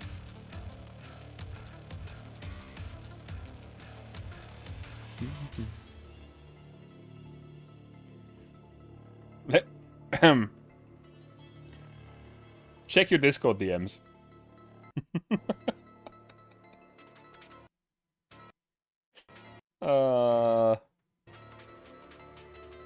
It has been almost a year. I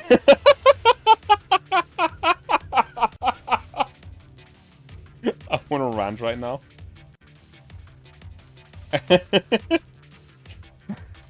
No, it's all fine. It's nothing that I want to put out in the public because it's not worth doing. That's not what this is for. This is quite literally just to bully Foxo a little bit. It's not a big deal. Dead.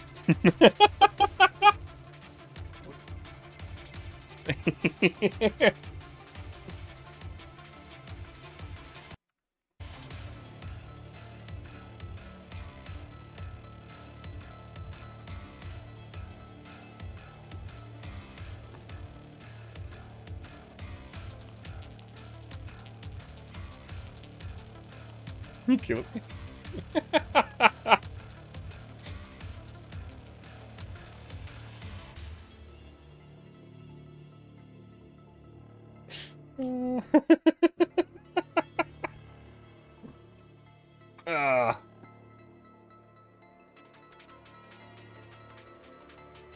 There you go. Not that big a deal. Again, not that important for the people watching, but very, very funny to me. Him. Moving on. Wait, is this a pulling a little make it? Don't pull all nighters, that's not good for you. That's not what I'm telling you to do. It's just, you know... Yeah.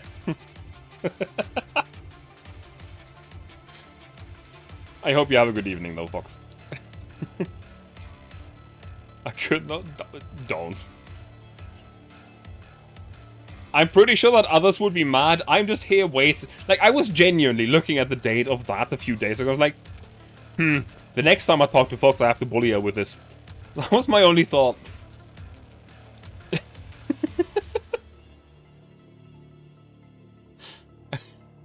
I'm not actually that mad about it, so don't worry about it. Anyway, we continue with the story where we are currently being held up by an elite military squad that we have just defeated in a battle to steal a box from us that we are transporting for a client that we don't know who they are. I also don't know if this box is in any way, shape, or form connected to the story of the game that this is a collaboration event with, because I haven't played that game. I want to be not a dumbass anymore. How? If I would know, I wouldn't be the way I am. Hey, Captain, yeah. You may leave. Captain. Stand down. A Black Gold operative steps forward to speak, but I gotta shut them down. Next time we meet, you better hope you don't run out of luck. Thanks. Now that the fight is over, the three gather around the box, watching as Black Gold begins to withdraw. Let's go. The cat sticks a weapon across the back and turns without another word. The four operatives follow a lead, but then... Watch out! The Black Gold operative who tried to argue earlier hangs back, and just when everyone lowers their guard, he raises his weapon and fires at Kuro, who is closest to the box. Kuro dives and rolls aside just in time, dodging in the incoming rounds. However... she's too close to the cliff's edge. The bullet falls her back by step until she slips and falls. Ah! Hold on. The safety rope linking Kuro to Mittel and the commander snaps taut, yanking them toward the cliff. Commander can't keep the footing and gets dragged forward. At the back, Mittel climbs her hands around the rope, straining against the pull, her body arched to the limit as she slides several meters, trying to stop the fall. Commander's hands scrape across the rock, leaving blood on the wake, just before they finally grab a patch of wild grass on the edge, just enough to hold. Are you okay? Dangling from the cliff, with only their arms keeping them up, the commander glances down. I'm okay. Suspended in mid-air, 5 meters below the ledge, Kuro sways dangerously with nothing but the rope to support her. What are you doing? We already won the bet! Yeah, the box is safe. They can't use it to threaten us anymore. We should grab and go while they're distracted. If the box is real, we can't let them go so easily. Can't stay silent. She watches the three figures hanging by a single rope, fighting to stay alive, then looks toward the box resting quietly at the edge of the ledge. The operatives urges her again. The others hesitate, but clearly they're tempted too. Promised! Captain. Carter walks up to the box. The operative's eyes glint in triumph. Meanwhile, Mitchell clings desperately to the rope, unable to move. Help us to intervene. Hurry. Still dangling off the cliff, the commander tries desperately to climb up, but Kota's weight makes it impossible. I don't know if the music was supposed to stop there. Unexpectedly, Hikata doesn't touch the box. She walks to the cliff's edge and stands in front of the commander. The scene feels all too familiar. The commander's legs flail in the air as they struggle to find footholds on the steep rock wall, only to send pebbles tumbling down. They glance up at Hikata and crack a tired grin. Yeah, definitely getting a sense of deja vu.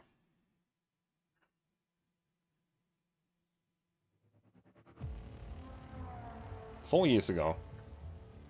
Don't hurt the hostage." Commander and Hikata have just cornered a group of retreating kidnappers on a cliff. 3 are down, while 1 remains. "Don't come any closer, or I'm taking him with me." The last kidnapper has the unconscious hostage tied to him. In his right hand is a paratrooper knife, its blade pressed firmly against the safety rope. "We're down safely." They're still 50 meters above the ground. If they fall, the hostage won't survive. Stay calm. Carter gazes at the infrared laser pointer hovering on the kidnapper's face. Gunter cracks through the air. The sniper bullet has taken him clean. His hands fall open, losing the grip on the knife. Commander smiles, pulls out a flashlight and signals downward with a series of long and short flashes. Familiar voice responds from below. "Ha! I'm coming up!" Care to explain? "Old war buddy. We planned this." He slipped away from the main unit to back us up. "See, I told you, you need teammates on the battlefield." "You did good this time, I'll give you that."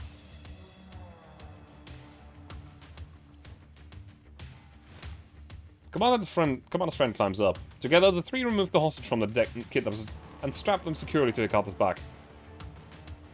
"Can you carry him?" "Want me to? I can take the weight." "No need." Don't mind her, she's always like that. They're still on the mountainside, and climbing up with an unconscious hostage is nearly impossible. They decide to rappel down and rejoin the main force later. Ready? Hikata checks the strap securing the hostage, then she adjusts her own rope and prepares to descend. The commander and their friend are already roped together, like old times. The commander tucks the rope tight. Let's move. As Hikata begins to descend, the friend calls out to her, only to stutter hesitantly. "Just spit it out." "You see, you said the first to succeed gets to join the military and leave Kimona. Is it true?" Hikata shoots the commander a meaningful look, then answers as she rappels down. "Ask him yourself." "Ask him, so it's true. We can really leave Kimona." Hikata's already 2 meters down and proceeds to ignore the question. The commander pats a friend on the shoulder. "Let's just get back down first. We'll have a chance." The operator has a long scar over his right eye, a wound from a past mission. He almost lost the eye saving the commander.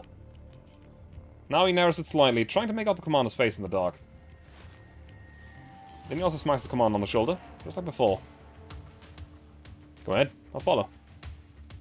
The commander turns and follows Hikata down the cliff, descending slowly with the rope. The operator left behind pulls out his paratrooper knife from inside his coat. "Sorry, but I won't die in the dark zone."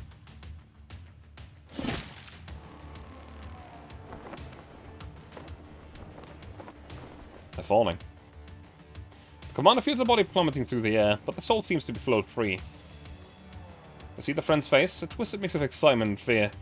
The bloody paratrooper knife in his hand must have slipped during the cut, slicing his own hand in the process. What's wrong? Commander shuts their eyes. Then, suddenly, they stop falling. Tremendous force tugs at the right arm, halting their descent.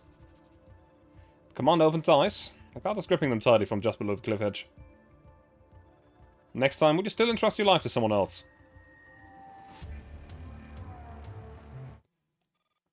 So after all that, why haven't you changed? Hecata crouches at the edge, looking down at the commander and the safety rope that links them to Mittel and Kuro. Captain? The Black Gold operative who attacked earlier walks up. Cargo secured. What about them? Should we... He makes a slashing gesture. Hecata, you promised you'd let us go! Mittel is still on the ledge, barely managing to support Kuro and the commander's combined weight. She can do nothing else but yell. Whether I've changed or not, you certainly have. Looks like you haven't been having a good time at Black Gold Universal. The commander rambles on, trying to distract Hecata. While speaking, they flick a slim blade from their boots to try and wedge it into the rock face to gain some footing. But the clump of wild grass they've been using as a handhold gives way, and they fall again.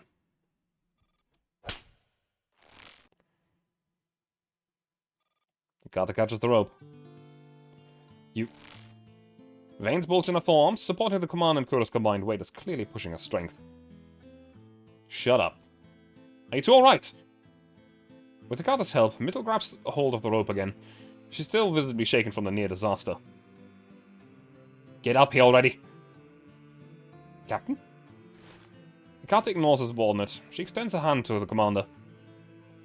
Stop wasting time. The commander lets out a breathless laugh instead of grabbing it immediately. Take it back what I said. You haven't changed a bit either. Hey, do you two mind? I'm still dangling down here. Kuro's voice floats up from below, the safety rope swaying with the weight. Commander braces the left hand against the cliff's edge and clasps Hecata's hand with the right, using it to pull upwards. Thanks. At last, they make it back up. Mittel immediately secures the safety rope to a nearby rock, ensuring there won't be another mishap. Scared the hell out of me. Sorry, my mistake. I'm just glad you're okay. She pulls Kuro into a big hug. Kuro squirms out of her arms. Hey, the Black Gold team's still there. So what now? That's none of your concern. Hecata prepares her team for departure. The operative who tried to ambush them is silent now, head bowed and subdued. She looks back at the three of them drawn last time. Command and Kuro remain on alert beside the box, while Mittel double-checks everyone's safety ropes. Hecata tightens the strap on my gun holster. The taste of teammates has improved in the last 4 years. Next time we meet, I'll settle it for real. Hey, Terry. Until then. Cut and escort apart. Commander of the raw bloody gash in Carter's forearm, clearly scraped when she grabbed the rope earlier. None of our subordinates dare to say a word about it. Turning back, the commander sees Mittel tending to Kuro's injuries. Kuro swears and complains, but he still sits obediently, letting Mittel's clumsy hands work the bandages. Oh, careful! I am being careful! Try being on the receiving end! You okay?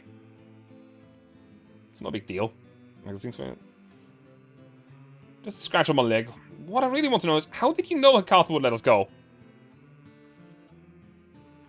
Because I wagered she's still the same as she was 4 years ago. Gather your gear. Let's talk on the move. We don't have much time. Things are going pretty decently. There's a lot of story in this event, and so far it's quite enjoyable.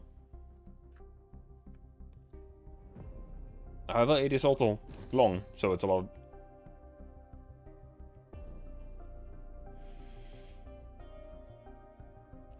Why must this game play with my emotions?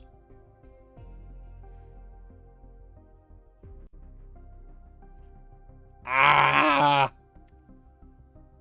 Why is Angie there? Makes me sad.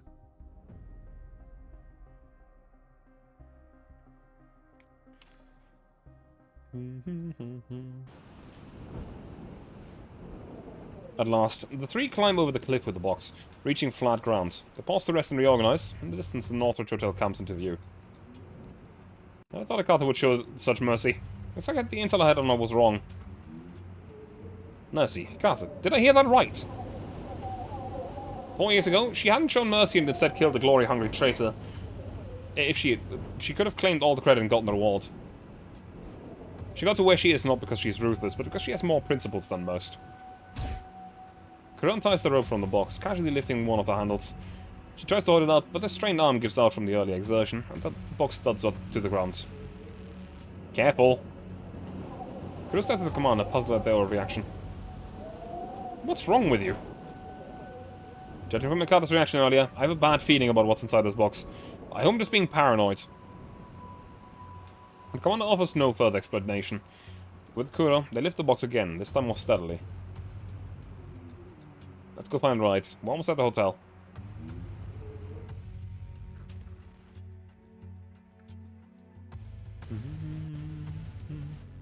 At dusk, less than 2 hours from the scheduled time. Do you really have to leave your weapons outside? I bet there's another damn radio. At the Northridge Hotel, the commander, Mitsuda, and Kuro come to an unmarked room. They push to open the door. You made it. A man in black greets them inside the room. He's wearing sunglasses, which obscures his face. Did you bring the box? Ignoring Kuro's snarky remark, the man cuts straight to the chase. The commander sets the box down on the carpet in the center of the room. Here. The man doesn't touch the box, instead he picks up a walkie-talkie. They've arrived. What did I say? Middle nudges into silence. A familiar woman's voice crackles through the speaker. Good. The box? Minor wear, no major damage. Open it. Open it? Alright. The man hesitates briefly, then calls someone over. The 2 men each place a finger on the biometric lock. With a click, the box opens. The commander can't see inside from the angle. The man reaches in, carefully inspecting something. She's alive. Good. Get her to the doctor. See? I knew it was a person! Fucking called it! You're free to go. The man sets the radio down on the table. With help from the newcomer, he lifts the contents of the box. Thank you for the earbuds, Kenny. It's a human girl, unconscious. She looks about 17 or 18. Her eyes are closed. The subtle long hair trails along behind her, with a vivid streak of colour dyed on the left side. It's a person. There's a person in the box. Middle's gasp escapes her mouth before she can clap her hand over her mouth. Her eyes widen in shock. Kuro grabs her arm. Please remain here. The client would like to talk to you. The man carries the girl toward the exit. As he passes, her limp hair brushes the commander's arm. Wait. The man halts. His partner places a hand on his waist, near his holster. The box. Aren't you taking that with you? No. The commanders instinctively reached out for the girl, but they managed to stop themselves in time. They jammed their hands into their pockets forcefully. Right. Got it. The 2 men exits, shutting the door behind them. Out of sight, the commander's hands in their pockets have clenched into tight fists. You've done well. The walkie-talkie sits on the table. The 3 stand frozen. It feels like the warehouse in Mario Lost all over again. I heard a cart and DOS gave you trouble along the way. You made it. Thank you for your efforts. I've arranged rooms for you in the Northridge Hotel. Rest here for the night. I'll bring you payment in the morning. No chance for response. The light in the walkie-talkie goes dim. The door opens. A man dressed as a hotel staff member bows slightly. Allow me to escort you to your room.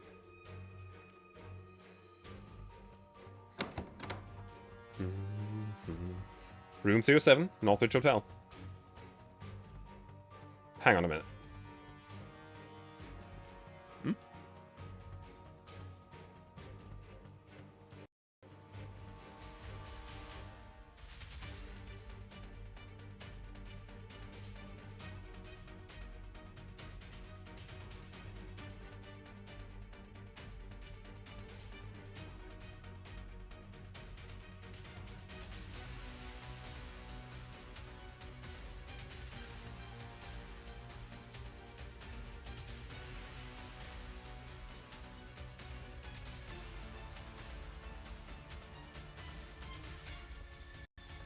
Sorry about that. I just want to read quickly. Her eyes are closed. Subtle, long hair transplanted with a vivid streak of color dyed to the left on the left side.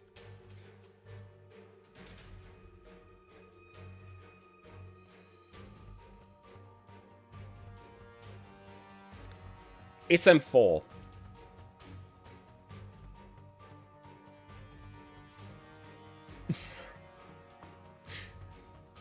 Of course it's M4. It's always M4.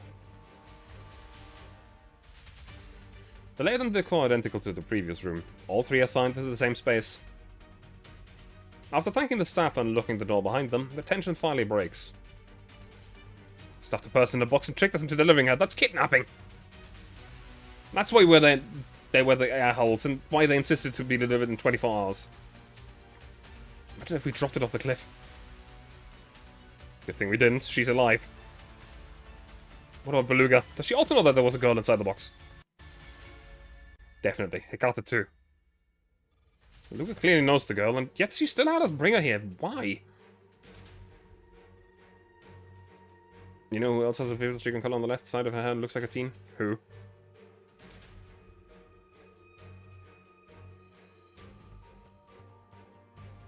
Do you mean Kuro? Yeah. Not quite the person that I'm thinking of. I am almost certain it's going to be M4. It's always M4.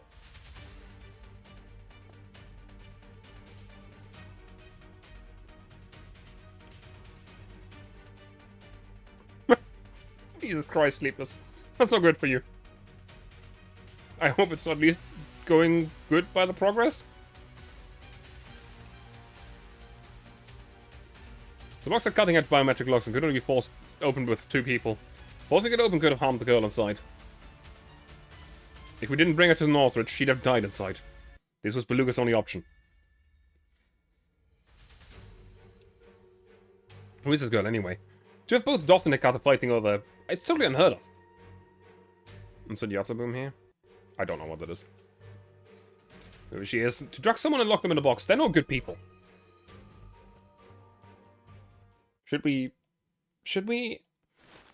Middle trails off. The 3 exchange glances. No need to say it aloud. Just like when we let John go on the boats. They nod to each other, sharing a knowing smile. Kuro slumps back into a chair, finally relaxed without the weight of ammo belts and weapons. First thing, we need to figure out where they took the girl. And second, we got to get our guns back. Guns? Damn it. The commander bolts out the door and tries to open it, only to find it locked from the outside. They yank on the white painted wooden door. The wood strains under the force. They're tying up loose ends. That's why they opened the box from in front of us and didn't bother to hide the secrets. From the gap beneath the door, flames and smoke begin to seep in. Get back! Metal and Kuro grabs the table, preparing to ram the door. Hang on. The commander hears a shot fired from a suppressed pistol. Then the door is kicked open from the outside. Flames burn from the hallway. Silhouetted against the blaze is a familiar figure. It's Beluga. It's you.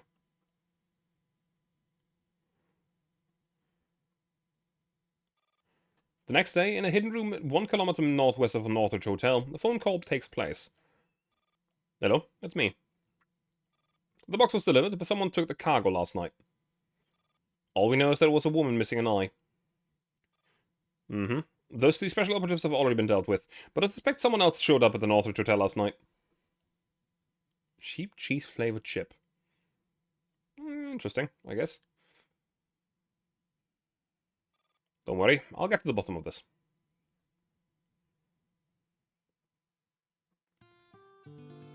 In the woods, 50 kilometers north from the Northridge Hotel.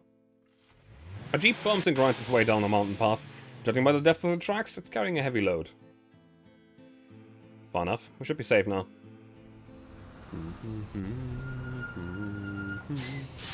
The jeep halts. 1, 2, 3, 7 people hop off. Is she alright? The commander glances toward the 8th person, still lying quietly in the back of the jeep. The unconscious girl's long, dark hair is tied into a ponytail, trailing softly across the seat. The phone took the bullet. It didn't hit anything vital, just knocked her out. But the impact, plus the smoke from the fire... She still hasn't woken up. We'll take her to a doctor we trust. Don't worry. She's like a blade of grass growing from the driest stone in Kimona. She won't die without meaning. Are you really going to kill off Angelia here as well?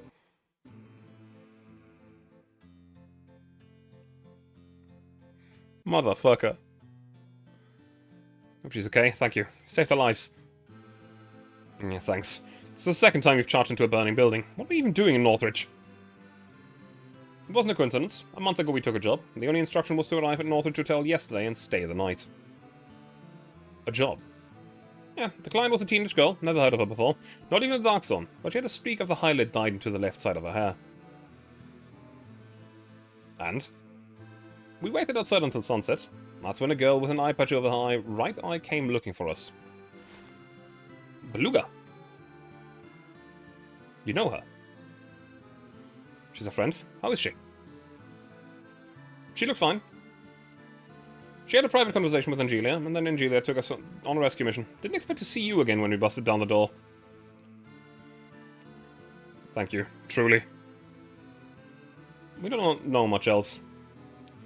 It's strange, though. Angelia's always so guarded, but she trusted those two enough to put everything on the line. Just like she risked her life to save you. Strange?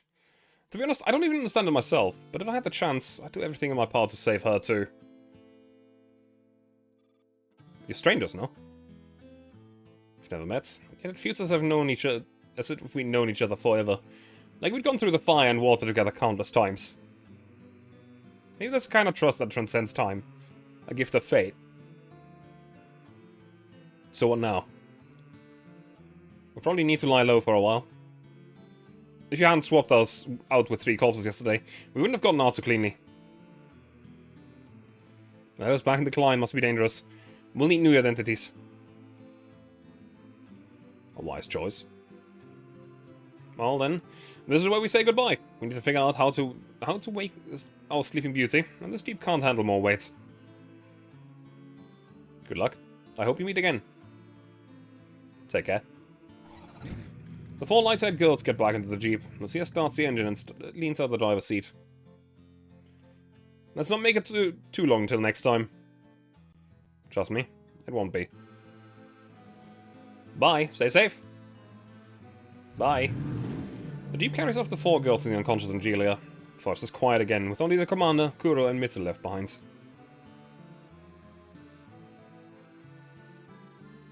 The morning sun rises slowly, dissolving the night fog clinging to the woods. After 2 days and nights of chaos and peril, this hastily assembled team finally finds a moment of peace. Crap, what about the girl in the box? Don't worry, Beluga would never leave her behind. So what now? Middle and Kuro stand by the commander's side. Middle has once again lost their precious backpack. Kuro's body is marked with bruises and cuts from combat. But 3 of them are still together, unbroken by the storm, unlost in the dark. The commander raises her hand to shield her eyes as they peer up at the sky. An eagle soars across the rising sun. Shall we go on together?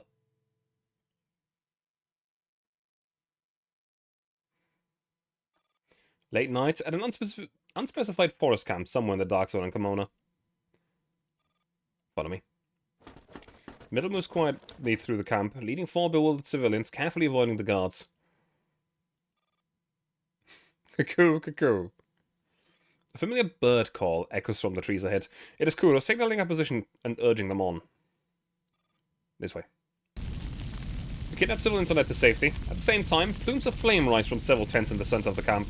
The commander loops in from a side path and joins them. Timing's perfect. You ready? Soot smears the commander's coat. Evidence of the arson. Little fits a gas mask over her face. Kuro flicks off the safety on her weapon and with a sharp click. Then it's showtime. 3 figures dive into the Kimona jungle under the cover of night, cutting through the long-standing rot of the dark zone with fire and gunfire in the wake. Faint, perhaps, but light all the same. Light that refuses to be extinguished by the dark.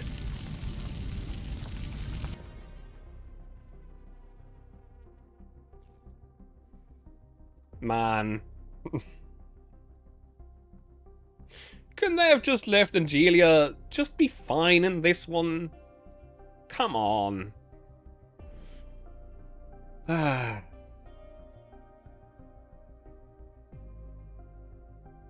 However, there's more to go through still. With this little bit. However, I will take a quick break. I will be right back. So, give me a moment.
Hello.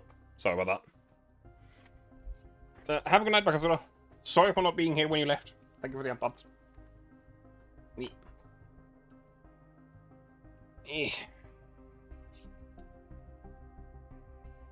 we go. Alright. It's time to play the other weird game mode again. Which is weird. And other. I have a new job for you. The client asked for a fresh face to track down some documents in an abandoned warehouse near the valley. Once you have them, hand them over at the villa at the Florentino. Just a word of advice, don't let slip who you are. I suspect there's some connection between this and Klein and DOS. Also, this time we have P90 as a leader.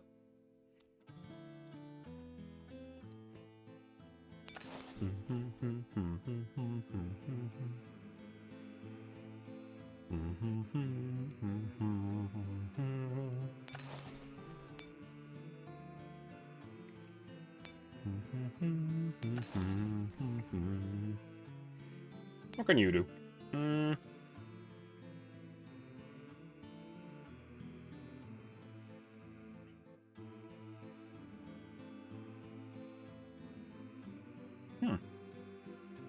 Interesting.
Well, let's see.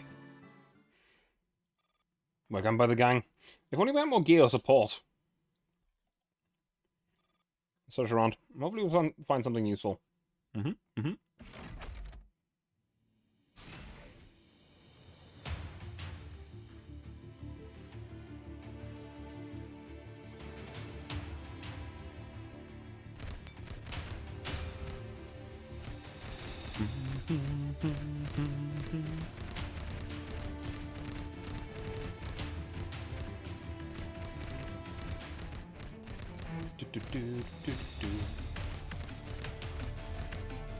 Got some damage.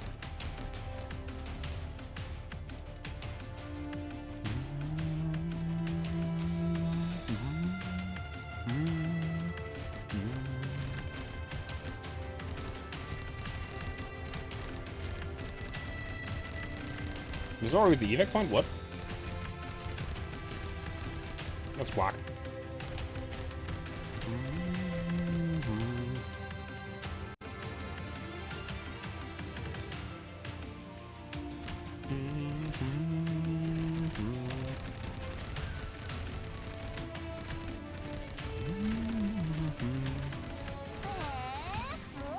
Oh. One of the P90s has died. Oh well. Close. I probably could have saved it with a medkit, but... Oops, tee.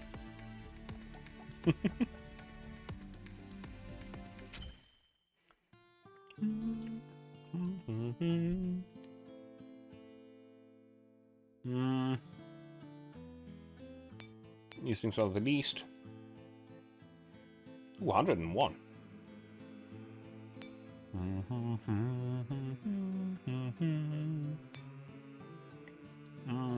46. Yep, no. No.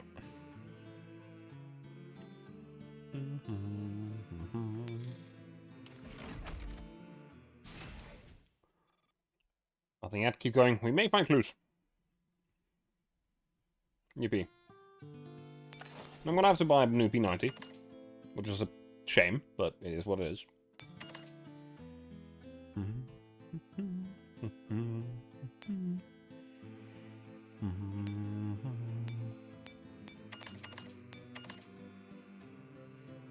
Also intelligence.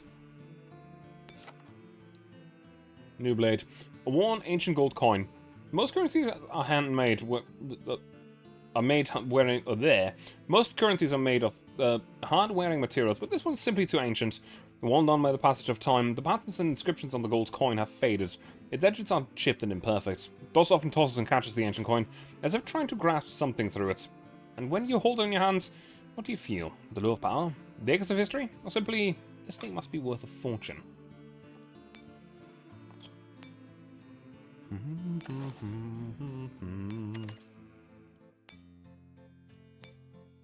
Let's buy 2 backpacks for more stuff.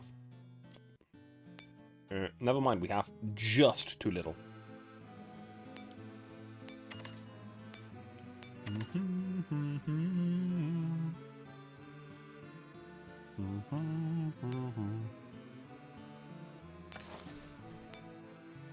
Alright, I think this is good enough.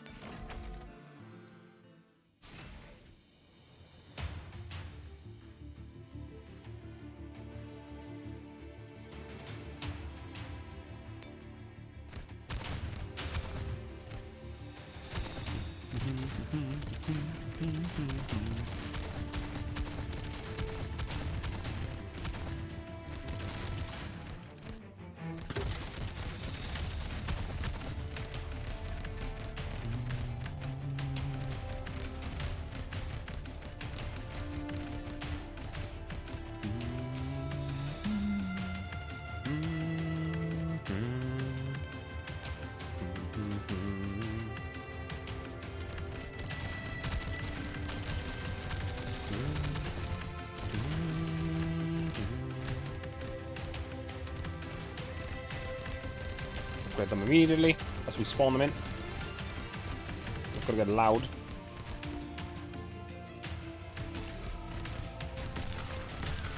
Or not.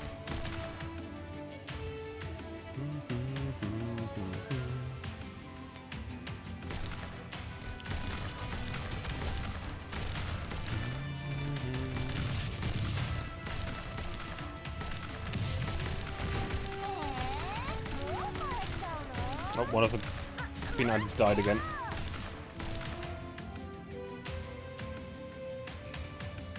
But we seem to be done. So that's good.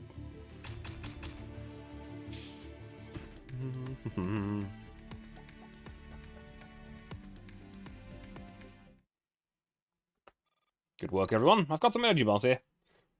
Yeah. Dried rose. Don't want these low price items. Definitely want these two.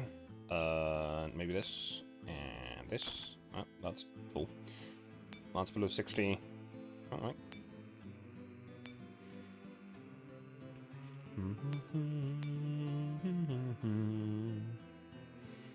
That's below 60. 72, 68, 62, 59. Do I have anything that's more than that? Available? No. Okay.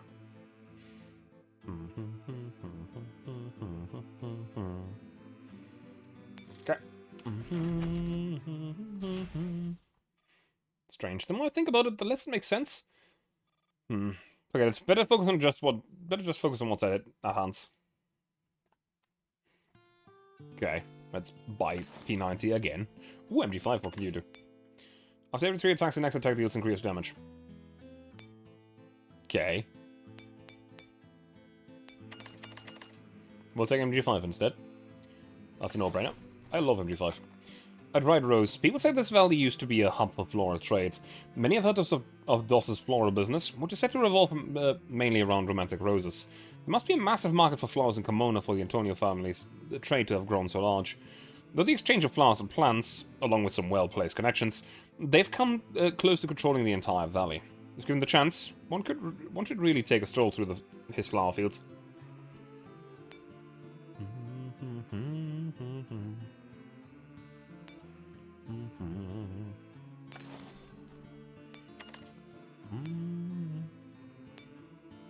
The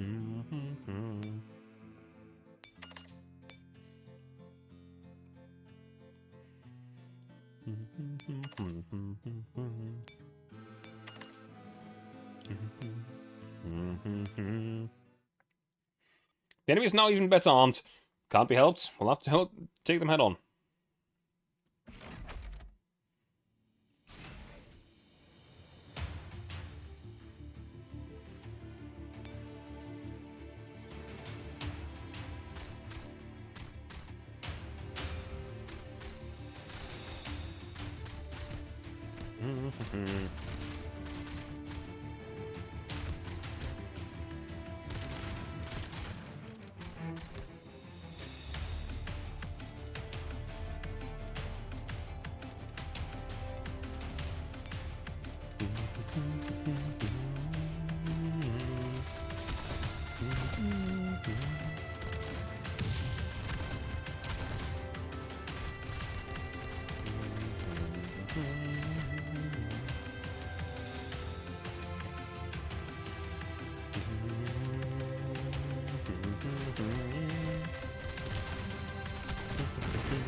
Come on, almost.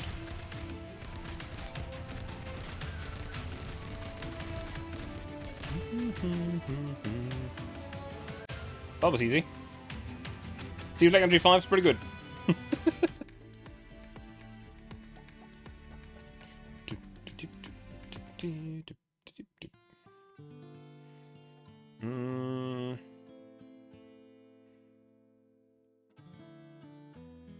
Okay.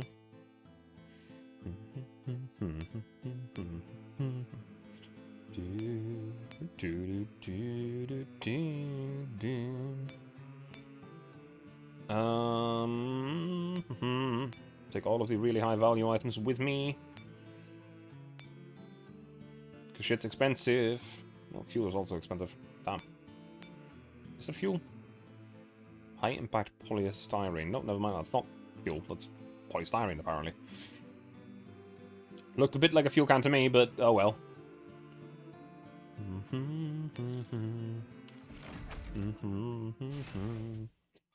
Blind actually did so many terrible things. I know, but I still... No, I just can't bear working for such a villain. Why don't we off the client? Good question. I don't know the client.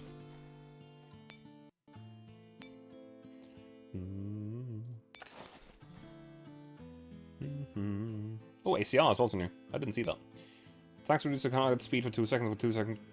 Normal attacks do increase damage against slow targets. Interesting. Captain China. Knockback.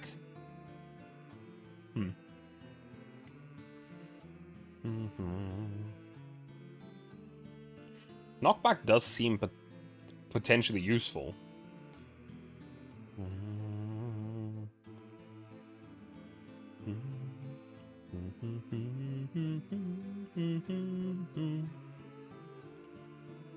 She's very expensive to spawn as well. Can't have too many expensive units to spawn. One click sell.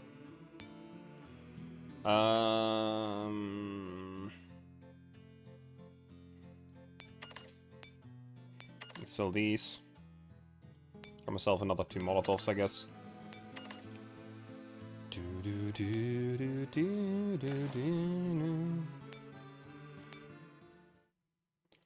Careful, these aren't your ordinary thugs.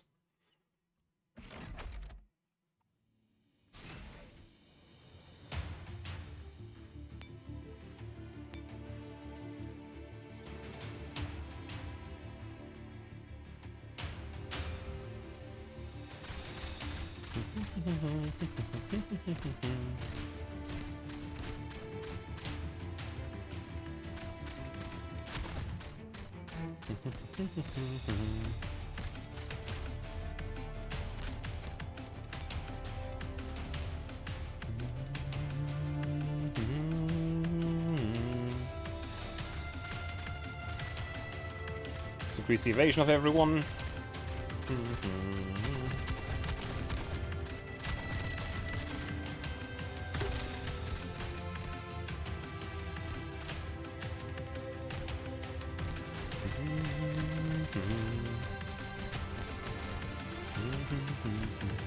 cooking with sticks. How about guns? Do guns work?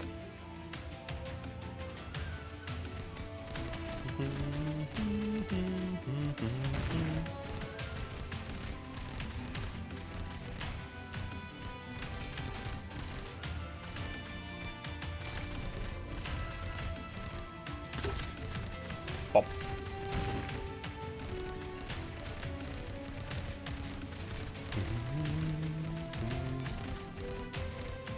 Die already, will you?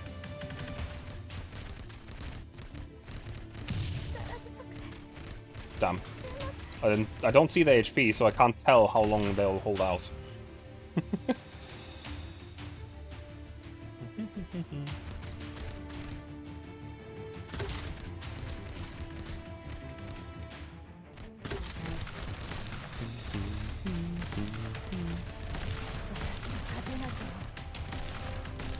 Someone else just died.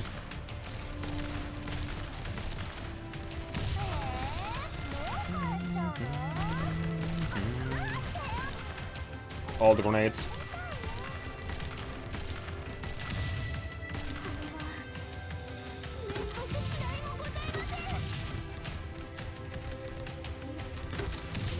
I'm essentially just throwing everything at one line right now, because everything else is going well. There we go. Oh, there's a lot of units in the middle. Oh, fuck.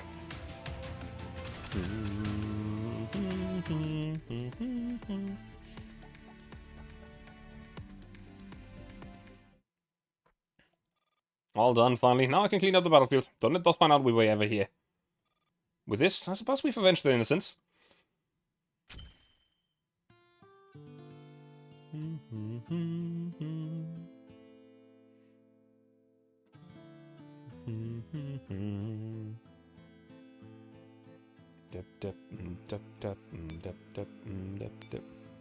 Oh, no, wait, I need that.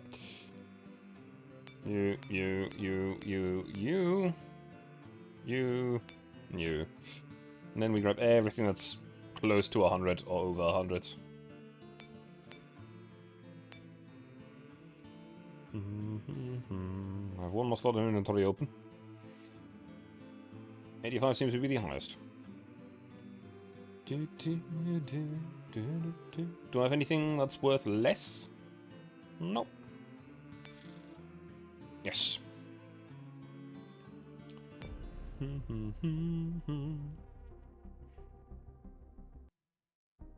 Now the story bit of that unlocks. However, first of all I need to confirm start this again and then cancel it, because we need to read that third bit of thingy of information that we got here. Yeah, whatever. Intelligence. A box of 5.56x45 M995 armor-piercing rounds. When venturing into the Dark Zone, weapons and ammunition are absolute necessities. And who could refuse good bullets? Penetration, accuracy, and of course, cost-effectiveness. All are key factors to consider. As for this particular match, it seems to have been specifically prepared for someone's beloved firearm. Will you claim it for yourself or leave it to this rare friend? Either choice would be understandable. But if you were the commander making the decision... And now we need to cancel the combat so that we can actually beat the stuff. Termination, yes. D1, gold-hungry rats. In a deserted warehouse in the western plains of the valley, Dark Zone. There's no dust. The marks of the heavy items dragged across the floor are still fresh. They haven't been gone too long.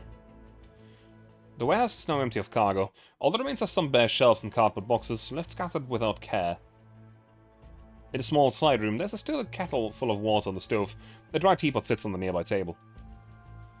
I must have been about to make tea, but didn't wait for the water to boil. Left in a hurry, huh? The documents our client wants are supposedly in the basement safe. Let's find them first. Actually, let me just quickly... Doop. The three descend into the basement. It's damp and dimly lit. The small room holds just a few simple tables and chairs. There are torn marks on the walls where papers once hung. They destroyed everything before leaving and left no evidence behind. Are they hiding it from someone? Hiding from someone? This whole region is just scattered settlements. No major powers have taken an interest, so it's been left to fester. That's why so many small gangs gather here. No one's big. No, they rise and fall overnight. It's chaos. Hard to tell who this warehouse belongs to, or who they're afraid of. Using the code provided by the client, the command opens a hidden safe behind the painting on the wall. Inside is a sealed brown envelope marked with a tamper-proof tape. Let's go. Time to hand it over. Aren't we going to take a look? Her eyes fold in the commander's hand, itching to open it. In the Dark Zone, information is power. So is knowing when not to be curious. Wait, look here. Isn't this a sewer rat's emblem? Curtis nods at the envelope and flips it over, pointing to a stamp in the corner. 2 rats gnawing on a wall of cash. Didn't expect to run into your rivals. No reason not to open it now, right?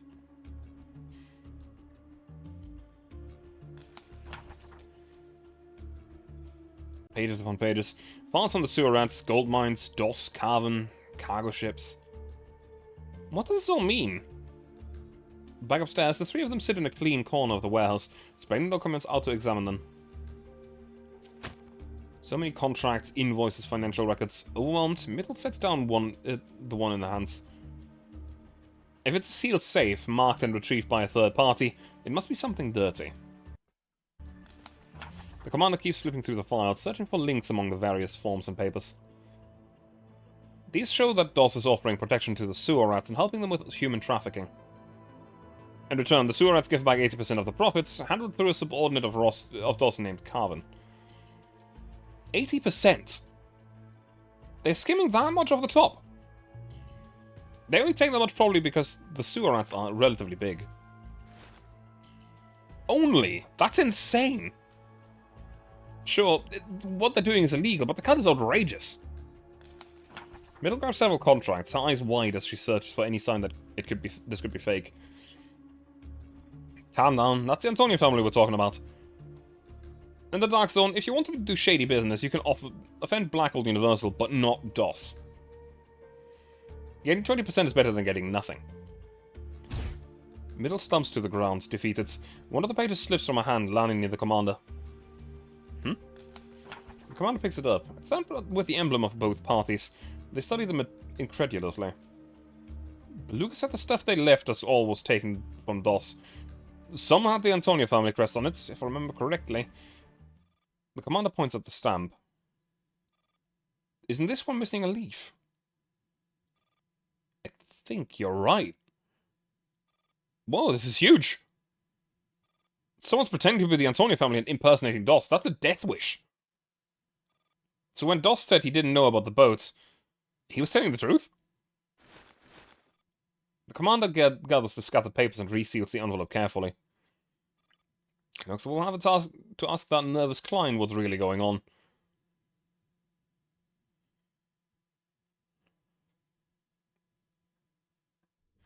Outside an inconspicuous-looking villa in the northern Florentino Dark Zone. Only one of you can go in. 2 bodyguards block their path. The 3 glance at each other. The commander pulls out the sealed envelope. I'll go. The commander raises their hands, letting the guards search them. All weapons and the communicator are placed on a nearby table. Collect them on your way out. The commander nods to Mittel and Kuro, then steps inside.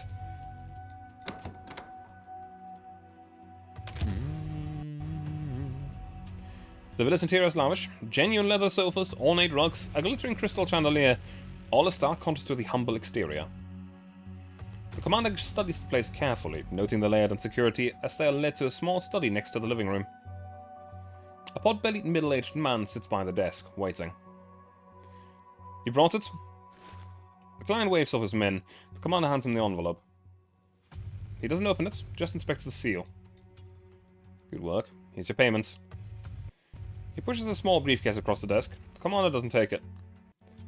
Thanks. The package is delivered. If there's nothing else, I'll be going. The client says nothing. He waves a hand in dismissal. The commander reaches for the briefcase, then suddenly slams it into the client's face.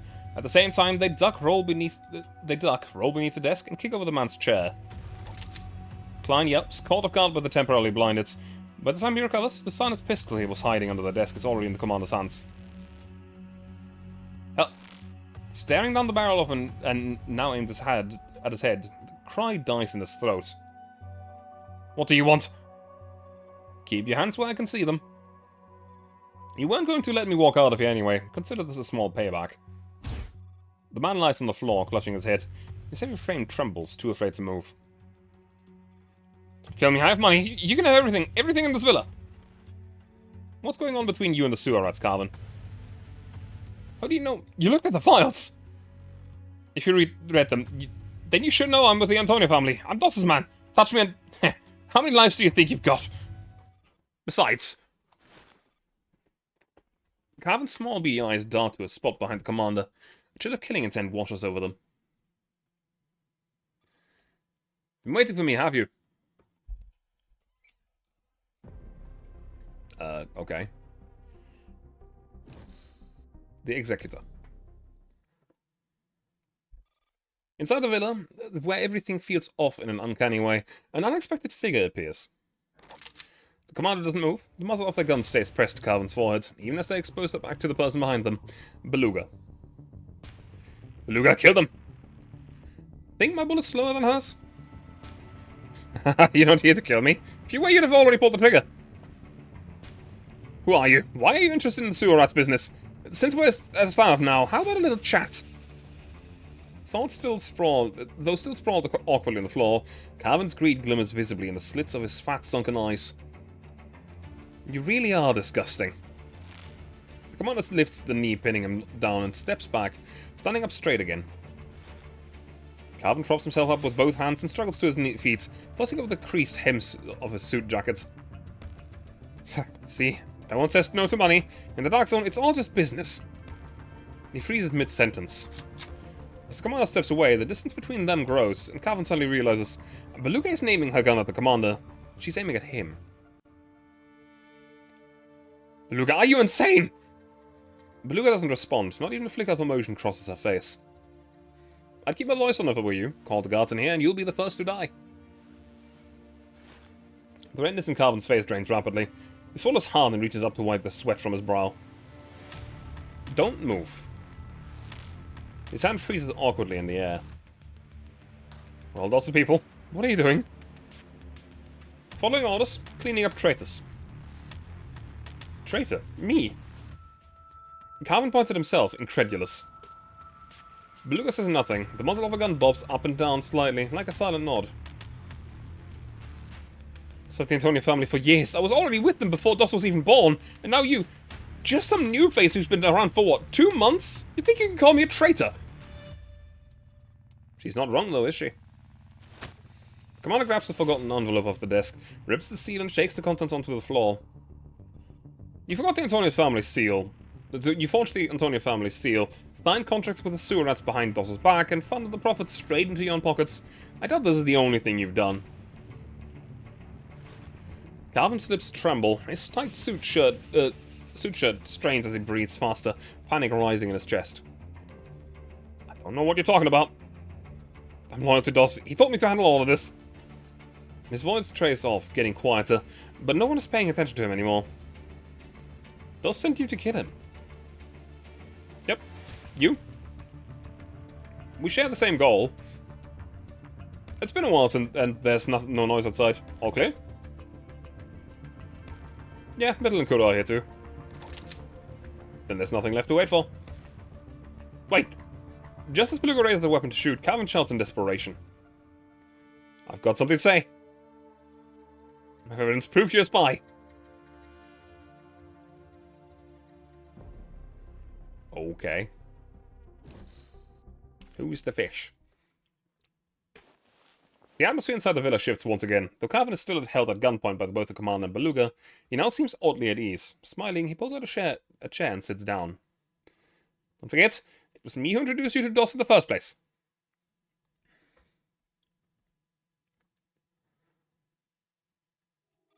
Two months earlier, in a nameless town west of the valley. Got this month's cut. Carvin, flanked by a few loyal subordinates, goes about his usual routine, collecting protection money from a small gang seeking shelter under the name. It's all there. You seem to have something to say. The gang says someone troublesome just showed up. They're hoping we can help take care of them. Carvin narrows his eyes slightly, glancing sideways at the bodyguard who's brought the message. How much did they pay to have you deliver that message? It's all here. The bodyguard pulls a gold ring from his pocket and respectively hands it to Carvin. Ha, I've learned a few tricks from you over the years. Now that we've taken the money, we should at least offer them something in return. So, who's the target? No idea. No idea? Word is it's a teenage girl. She suddenly appeared in town. Had some kind of run-in with them. They didn't expect her to be so dangerous. Oh, interesting. Send someone to investigate. Don't provoke her yet.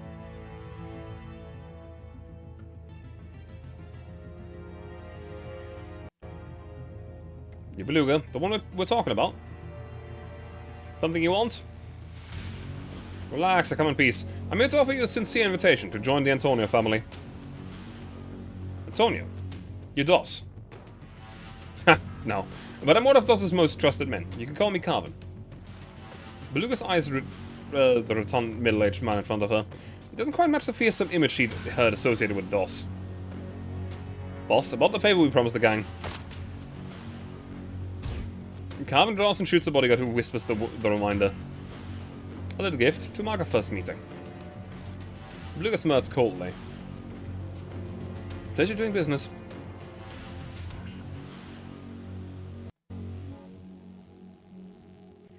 Half a month later. Boss, it's here. Carvin hunters forward as he leads the way. Behind him is Dos, dressed in a tailored suit, cane in hand, flanked by 4 stoic bodyguards. Watch your step. Watch your step here, there's a ledge. Dos ignores Carvin's obsequious chat and strolls forward, stopping in the center of the road. Is it cleaned up? Almost. The damn bandits had no idea who they were messing with. Daring to cross the Antonio family, blind fools.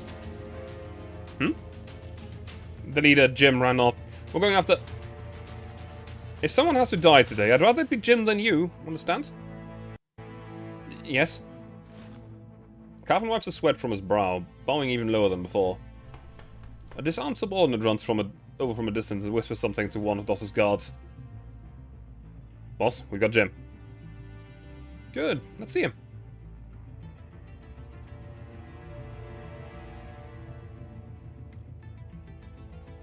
Did you bring him in? In the center of the room, a middle-aged man lies bound on the floor, and behind him, Beluga hands a weapon to one of Dos's bodyguards. I did.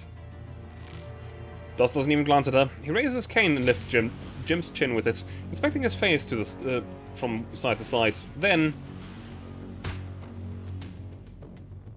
Jim lets out a muffled cry as Dos strikes his jaw with a cane, his teeth flying out as he collapses to the floor. Dos tosses the now dirtied cane to a nearby guard and adjusts his rose-crested gloves. From now on, you work for me. Boss? Carvin tries to interject, but he chokes back the rest of his words. I hear you don't let anyone carry weapons near you, other than your guards. If there's no trust, why would it work for you? Carvin suddenly takes a step back. Huh? Dos claps his hands in guffaw. Hidden behind his sunglasses, no one can tell whether it's amusement or threat in his eyes. People should serve willingly. If that's not the case, then forget it. Dos turns to leave with his men. One guard lags behind attentionally, as if this scenario is routine. The sound of something heavy hitting the floor. Dos glances back from the doorway to see Jim's lifeless body, his neck twisted unnaturally. Next to him stands Beluga. You don't need a gun to kill someone. I'm in.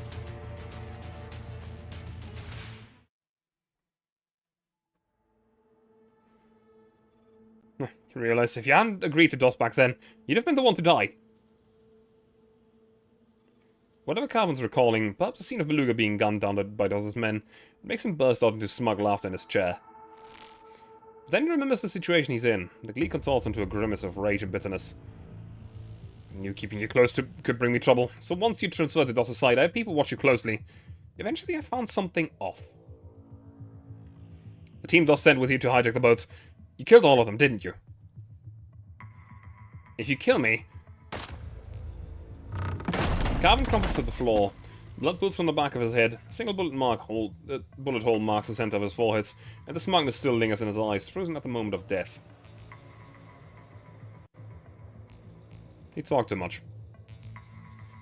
What if he really had exposed you? He already did. The commander stares at Beluga in shock, but he seems unfazed. She casually wipes her pistol clean with the curtain and holsters it. Why are you surprised? A local gang with no military ties, and yet no one dares to cross Goss in the Dark Zone. You really think he's that easy to fool? Maybe you just trusted your skirts too much? Even a guy like Carvin could get away with all of this under his nose. Beluga looks slightly exasperated, but she doesn't argue. She tosses a cassette tape into the commander's hands. What's this? Listen to it yourself. With a flick of her hand, Beluga kicks Carvin's corpse out of the way and heads for the door. Where are you going? Maybe you'll find out someday. She reaches the door, then suddenly turns back. Oh, right. Tell Mittel and Kuro I said hi. With a chuckle, the commander watches the familiar figure disappear once again. Tell them yourself next time.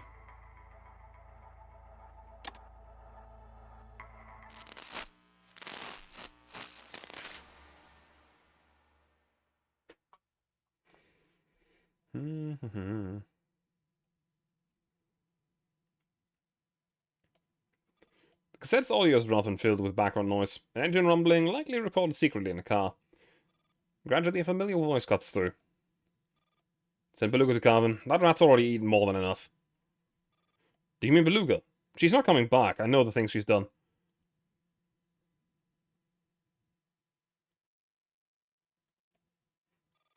Threw out bait. If we don't buy it, it'll look suspicious. But if you buy the real one, let someone else take that risk. Well, a bit more to go. More of the weird game mode. I have a new job for you. A few days ago, a Black Ops operative came to me, saying that his teammate Hubert had gone missing. He knew he would like you to investigate Hubert's whereabouts in the course of his disappearance. I've given him your contract. He will fill you in on the details himself.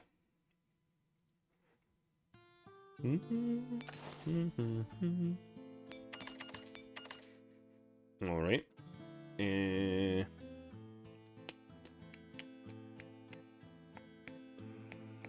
What does someone guarantee? So we're on target within range. Let's see if we can go. Okay. Let's use ACR. Tokarev and Astra. Sure, Grand, why not? Yep.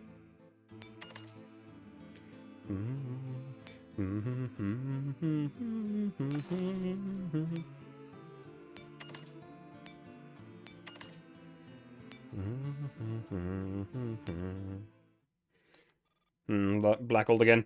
I hope we won't run into Hekata once more.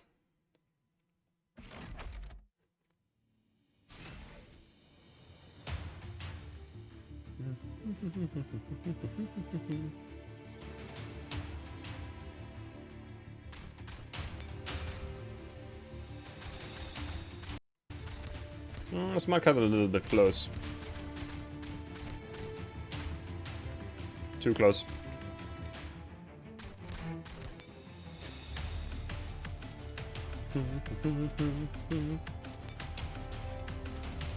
Nope, never mind.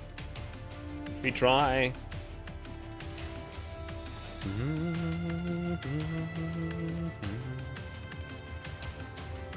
Should be fine if I go for ACR first.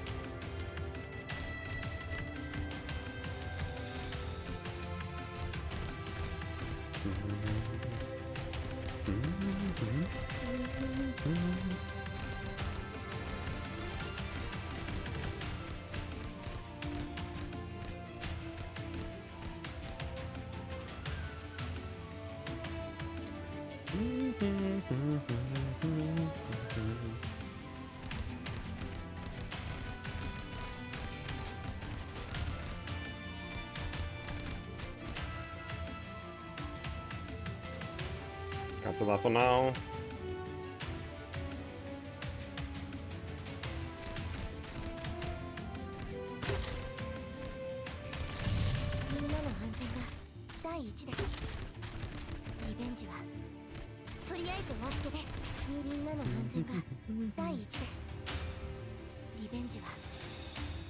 That worked out, sort of.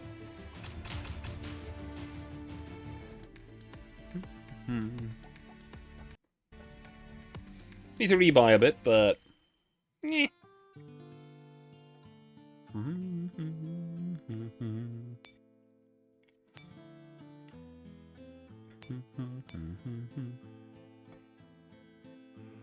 Oh, GPU.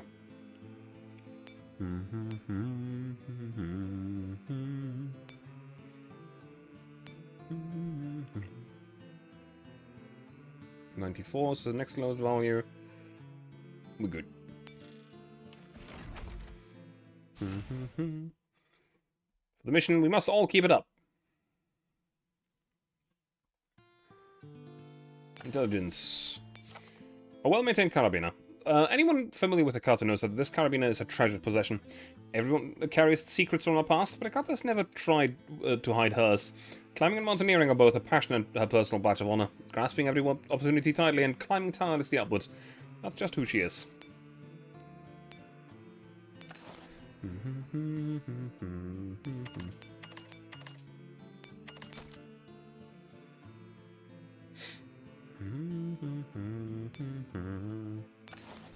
One-click sell. Sick. Buy the 2 backpacks. 2 medkits, I guess. And we go again. Can't go on forever. The gold line statue could be a clue. I've got to find it.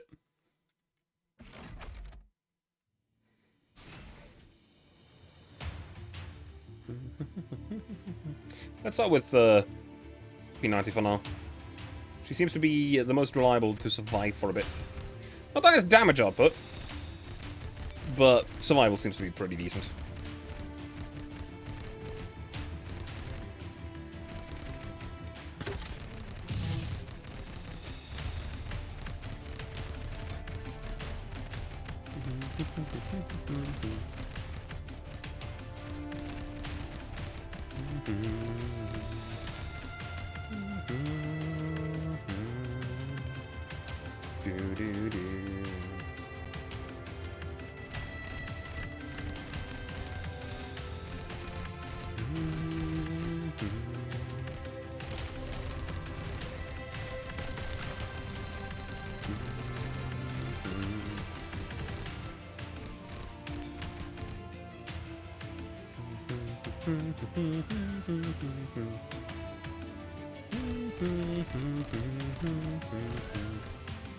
Get the top row there.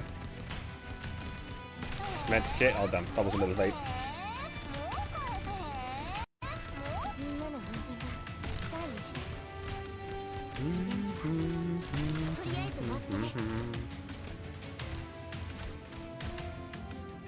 Alright, well, that worked out, just barely.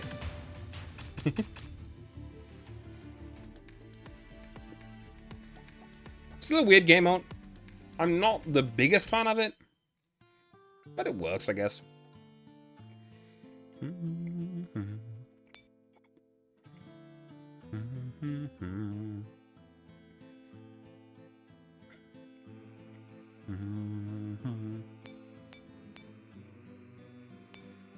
Everything that's over 100 first.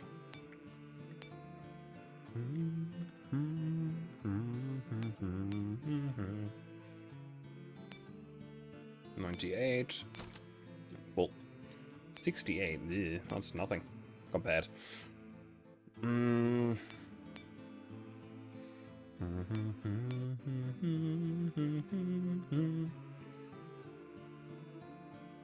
All right.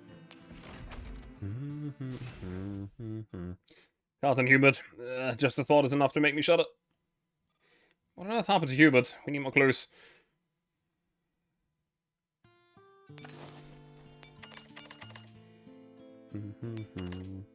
Ooh, MG338. Increase damage with each attack, resets upon reload. Ooh.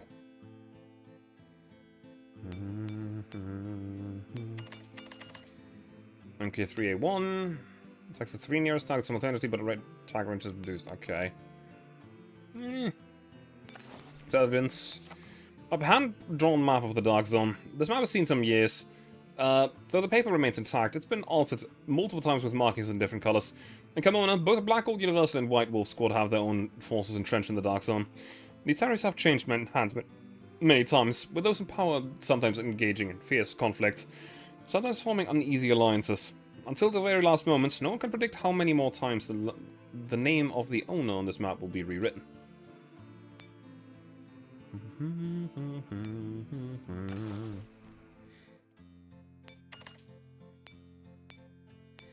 More backpack.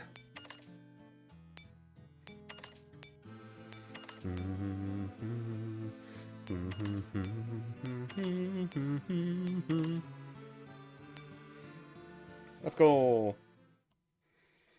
Barricade ahead. There's no time to go around. We'll have to barrel through.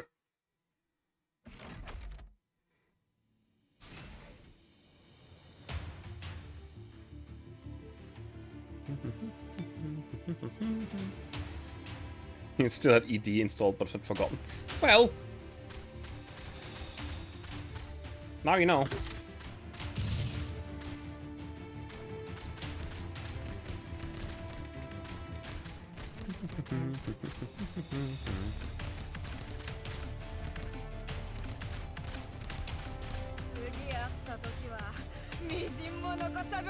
Let's restart that. Also, I find it very funny just how crazy MG338 sounds. Like, straight up just fucking insane when she's in combat.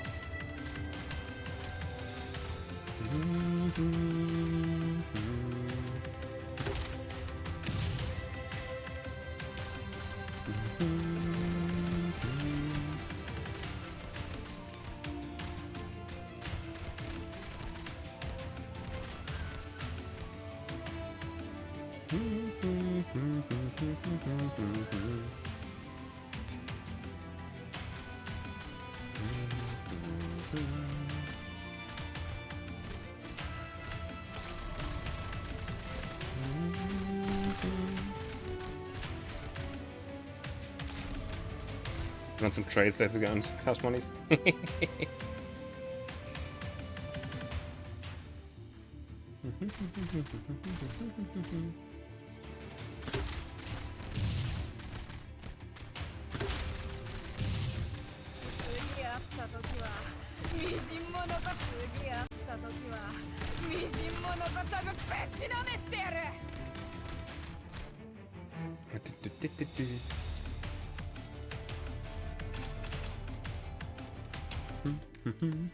Oh?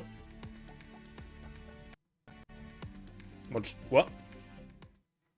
Oh, I was about to say, what the fuck's going on now? Why am I being booted from this?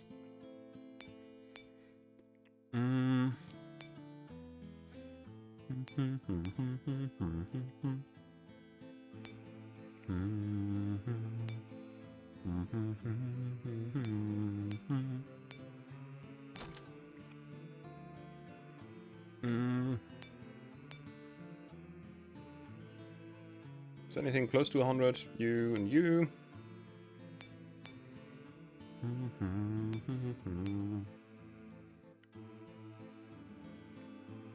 Least valuable is currently that ring. Right? Yes. 113 is 120 is the 143 actually. So 120 is that. The least valuable thing in my inventory right now is 120. Yep, this is fine. Though should have gotten something chunkier than my Python at some point for hauling, but we're getting closer to finding out the truth behind Hubert's disappearance.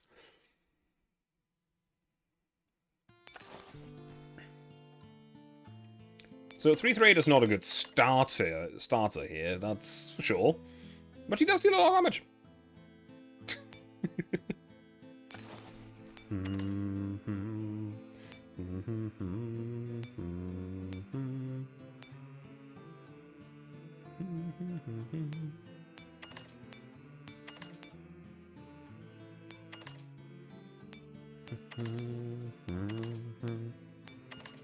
One extra of these can't hurt either. Got this deal, but it's not difficult, it's just annoying. I don't really like this one. It's a bit of a gimmick game mode that I'm not a fan of. MG5 is definitely a better starter gun, though it's still expensive to spawn them.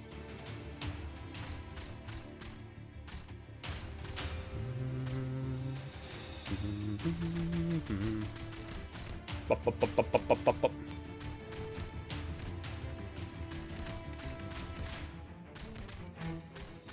I'll spawn P90 next.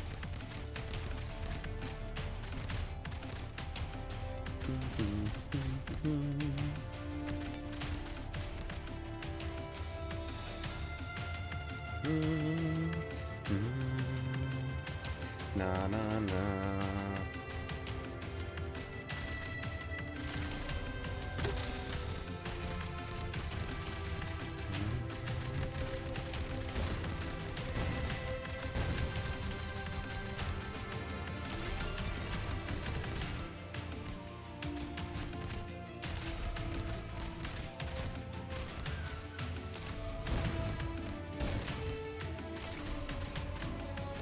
That's what an M1 guarantee.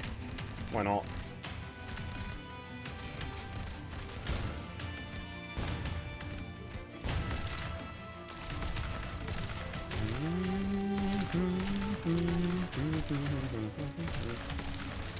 The interesting thing about the M1 Garand is the fact that her skill actually goes into the next row over. So all three of these Garants are shooting that guy. Oh, wait.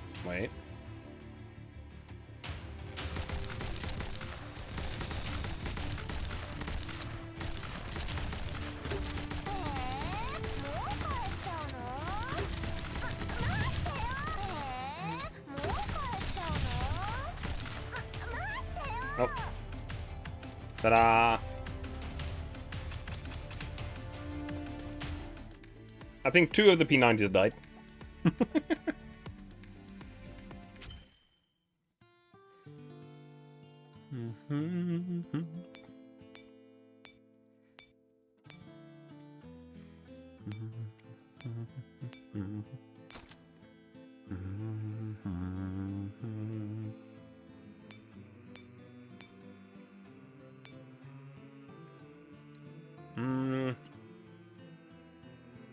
Comparatively, 120 really is not much, is it?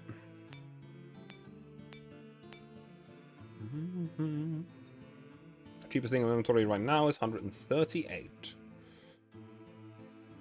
Which is more than everything on the right side still.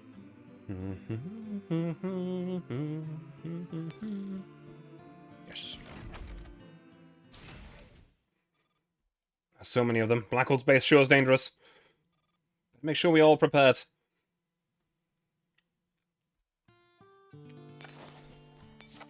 A damaged dog tag.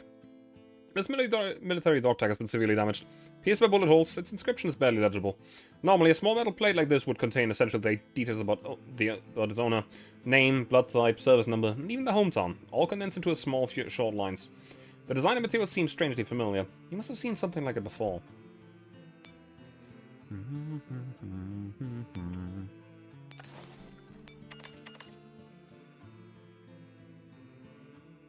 Alright, Kuro.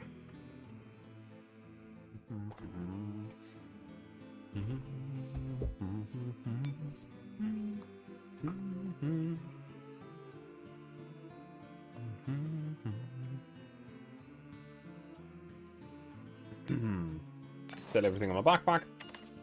Ta-da! And I can buy all of the consumables that I want because it doesn't really matter. I don't need the loot after this. So keep everything alive and keep everything fighting. Fill up the backpack with all the consumables. Oh yeah, I can even extend my backpack still. So even more consumables.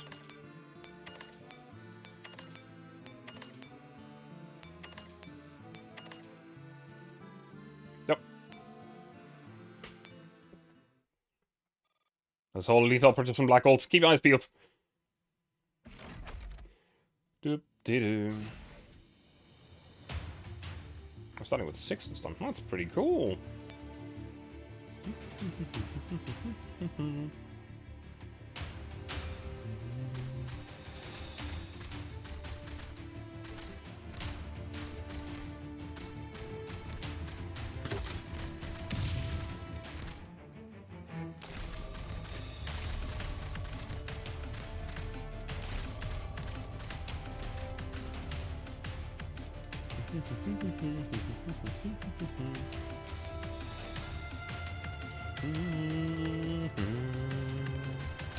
Na na na.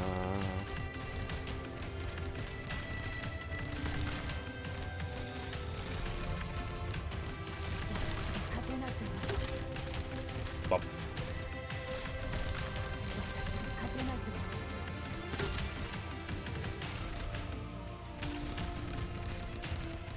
Oh damn.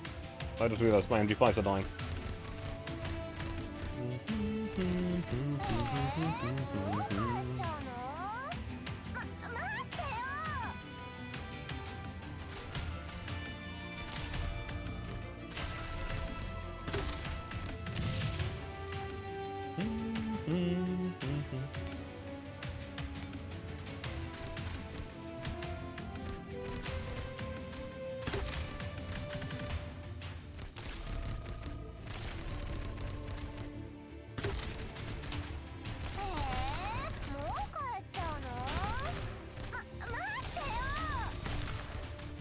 Yeah, just throwing shit at the wall now.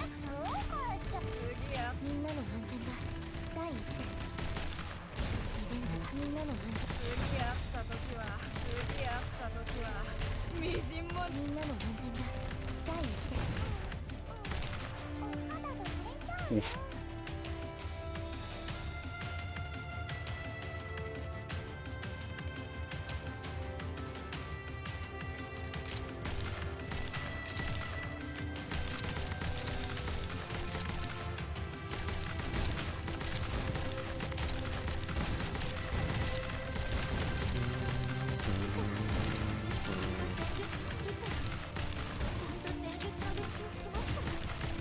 The good thing is I've actually technically already won. I can just retreat. I don't need to go all the way to win. I've already done the objective. This is just over progression for the fight, so I don't care. Finally did it. Well done, everyone. This kick should earn us quite a handsome figure.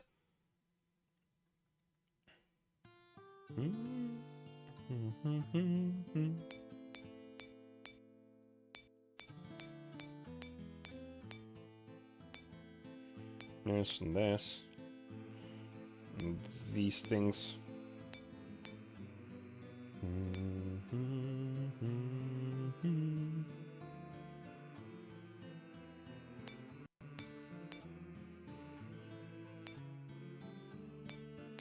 No, not that.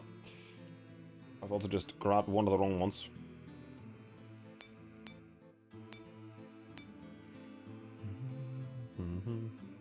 Anything over 138 still? No. Anything below 138? No. Victory!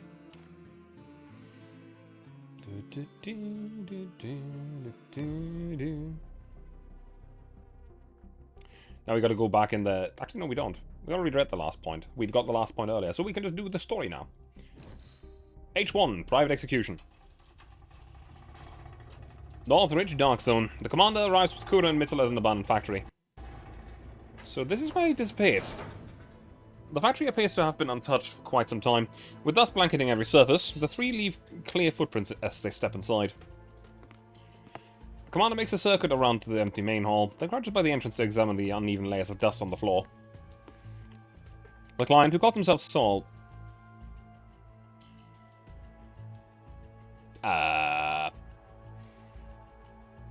That was my keyboard. Okay. The client, who calls himself Saul, claims his teammate Humid came here with Blackwell Universal on a mission a month ago and never returns. He's not on the casualty list either. What kind of factory is this? Why was Blackwell even here? All the equipment has been moved out. No idea what they used it to produce. Let's split up. Let's see if we can find any clues. The three split off in different directions. The two go out search of the interior while the commander steps outside.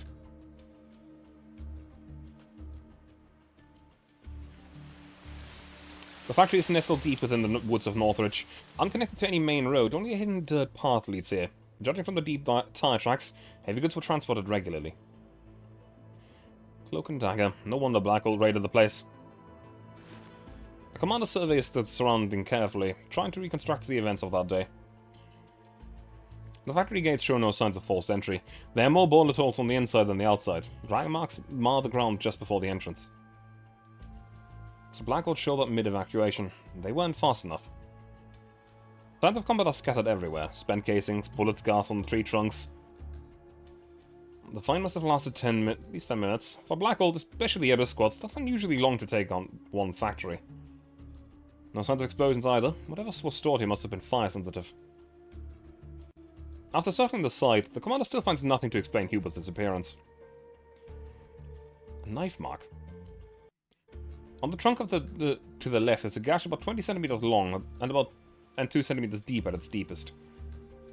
A knife mark out here looks more like a marker? The shallower end point points. The shallow end points towards a large boulder deep in the woods. Suddenly the rock looks freshly disturbed.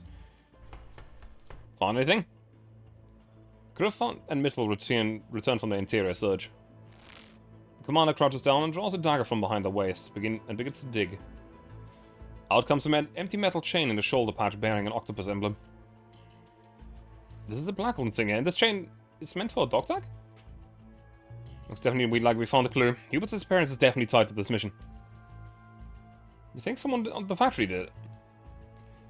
Doesn't seem like it, but since we can't approach Blackgold directly, we'll need to dig into the factory side. Ha! Then you'll want to see this. Courier holds up a half-burned delivery receipt. At the top of the single name, Michael. Or Michelle, maybe. If we're lucky, this might be the same Michael I know. Or Michelle. Again, I don't know. In a villa on the eastern foothills of Northridge, Dark Zone. Who are you people? How did you find me? Michelle, remember me. Half a year ago I helped you sort out that nitrocellular supplier. You're that special operative. That's right. So what? I paid you in full back then. Why'd you show up now?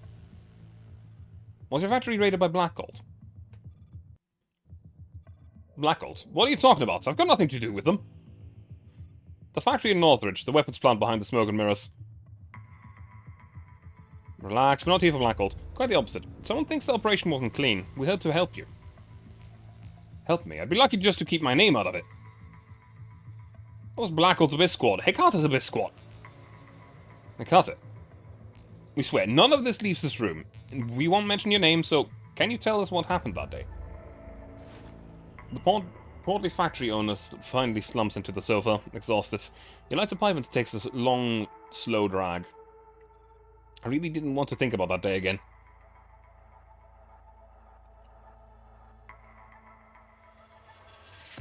Move, smash the rest of the machines. Blackgold's almost here. 1 month ago, inside Michelle's factory, Northridge. Two trucks are parked at the gates. Workers hustle crates out of the warehouse, piling them onto the cargo beds. Labels on the boxes read, "No open flames and keep dry." How many left? Hurry up. Whether we make it back depends on what we've got for this batch of ammo. We roll out in 2 minutes.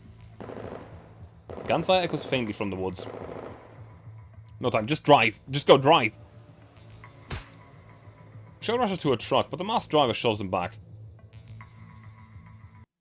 The driver's face is hidden, but a faded knife scar is visible on his exposed forearm. Aren't you... The mysterious driver ignores him. He honks the horn twice, short and sharp. It's a signal. 2 trucks roar off, leaving the stunned factory owner and his workers behind. A bullet narrowly misses Michelle's head, slamming into the gate behind him. Blackgold has arrived. Run! The workers and guards scatter. Crossfire erupts with Blackgold. Amidst the chaos, Michelle slips back to the warehouse unnoticed.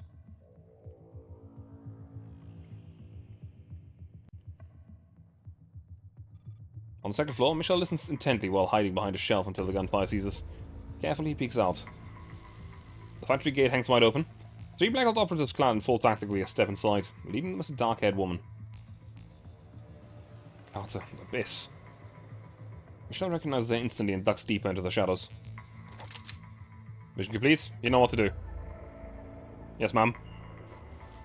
To regard with the shelving, Michelle watches as the operative sheds all his weapons and gear, laying them neatly on the floor. He reaches for the black gold badge on his right arm. Carter glances at another operative and gives him a slight nod. At the signal, the second operative chambers around and shoves the first one forward. Let's go. Time to move on. The unarmed operative bows deeply to Carter, then follows the one with the gun in deep and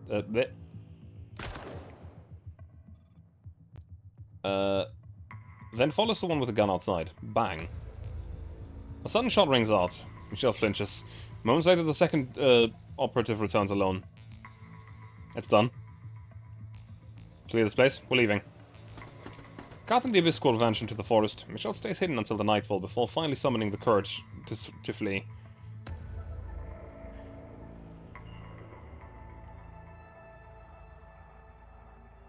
After that, I went into hiding. Luckily, Blackwell didn't care about a small fry like me. You're saying one of their own was executed that day? Yes, I don't know who he was, but the one who gave the order was Hecata, the squad leader. Thank you. Could you describe what he looked like?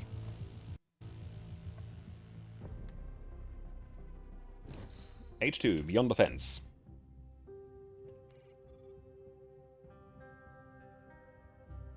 After leaving the factory owner's villa, the commander calls a client. Red curly hair, that's him. That's Hubert. I knew, it's got to be her. Hold on, what makes you so sure? Hubert humiliated Hecata in public once, offended her. Suspected all along that she was settling a personal grudge. That's why I came to you instead of letting Blackgold know. But from what I know, Hecata doesn't seem like the type to kill in the shadows. You have no idea what happened. It was 3 months ago.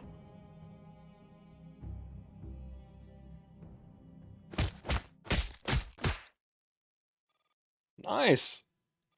Good hit. At the Blackgold Universal Abyss Squad encampment, 2 Blackgold operatives are sparring in the open area. Hubert's get him. Nice one. The man with the red curls, shirtless under a tight tank top, is none other than Hubert. With a swift sights of a bit of redirecting force, he throws his opponent to the ground. The winner is Hubert. Cheers are out from the crowd. Hubert stands in the center of the clearing, raising his arms to acknowledge the spectators. Then the cheering abruptly dies down. Hubert turns around in confusion. A black-haired woman has stepped out of the tent. It's Hecata. The Blackgold operatives lounging around quickly scramble to their feet, snapping to attention in unison. Ma'am?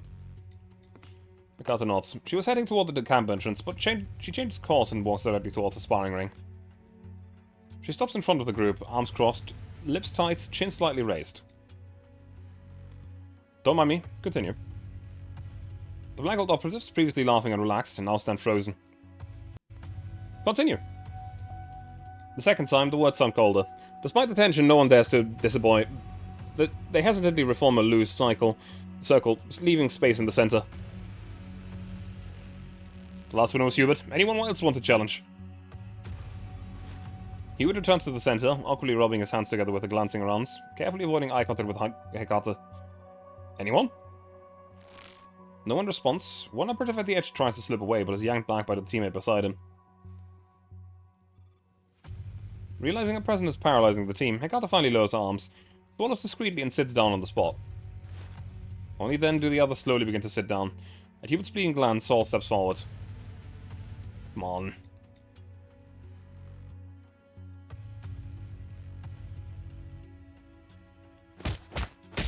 They've already been exchanging blows for a while. Both men are overly cautious now. Nothing like an ejector combat earlier. But now. Draw? Taking advantage of a close-range stalemate, they whisper to each other. Then they simultaneously let go and retreat, ending the match. It's a draw. This heavily theatrical duel is finally over. The watching operators seem relieved. Scattered applause echo through the camp. Hecata sits expressionless at the front, snapping a dry grass stalk on her hand. So, can we disperse now? Everyone exhales in relief.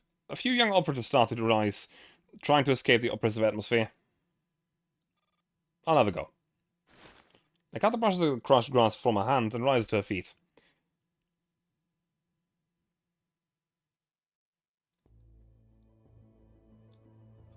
Hubert beat Hekata in front of everyone.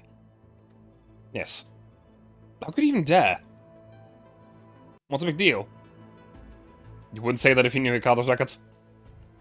She was a decorated Marine before joining Black Gold.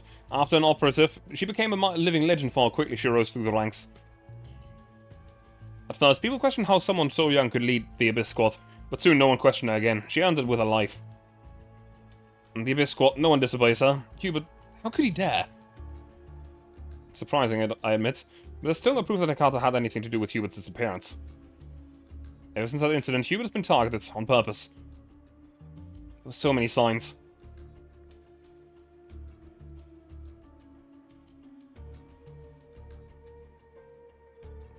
What is going on?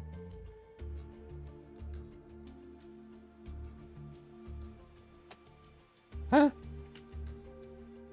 I am oh so very confused. Is everyone clear on the team's assignments for this infiltration mission? Yes, ma'am. At the camp, Hekata is giving out instructions. 2 rows of Black Gold operatives stand straight, eyes forward, expression serious. One question, ma'am. Go ahead. Why are the others in teams of 3 or 4 and I am alone? I'm not obligated to answer that. Yes, ma'am. Prep yourself for departure. Dismissed. The operatives break formation, heading off in groups to gather gear or discuss strategies. Only Hubert walks alone toward the dorms, dragging his feet. Seeing this, Saul catches up to him. What's going on? I don't know. Could it be a mission requirement? Or could it be retaliation? The two mutter under the breath, not noticing Hekata walking right past them. She gives no sign of having heard anything. Her pace never falters. Her eyes remain fixed directly ahead as she walks into the ops room. Watching her go, Saul pats Hubert on the shoulder. Just be careful, alright?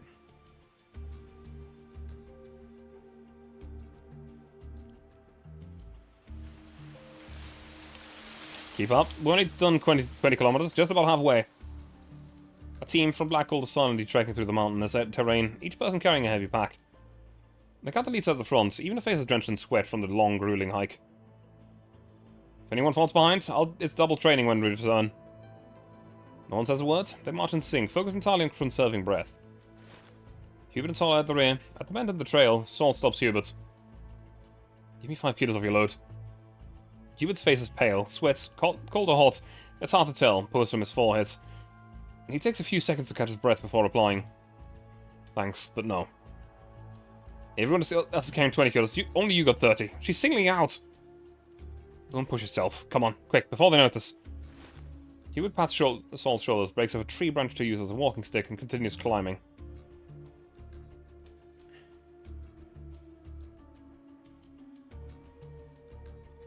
Dangerous missions, harsh training. There's been a lot of this. None of it started after Hubert took Hekata down in front of everyone. It shows to believe that's not a coincidence. Hekata's taking revenge. I admit it sounds pretty convincing, but we still don't have proof. Hubert's just missing. We do. What? You mentioned the person who killed Hubert just now. They only left together. The factory owner didn't see Hubert actually get shot. Regardless, that bald guy with the scars named Stone. I know where he is.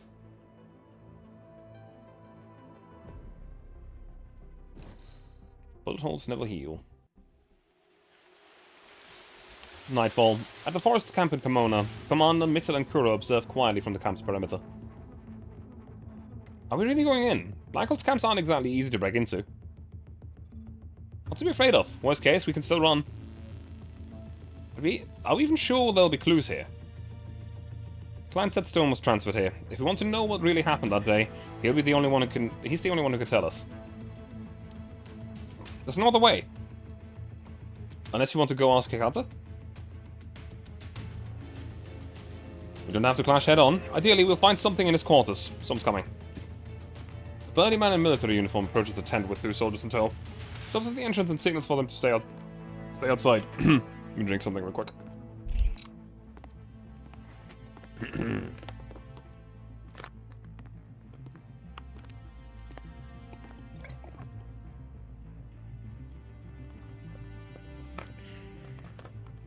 Under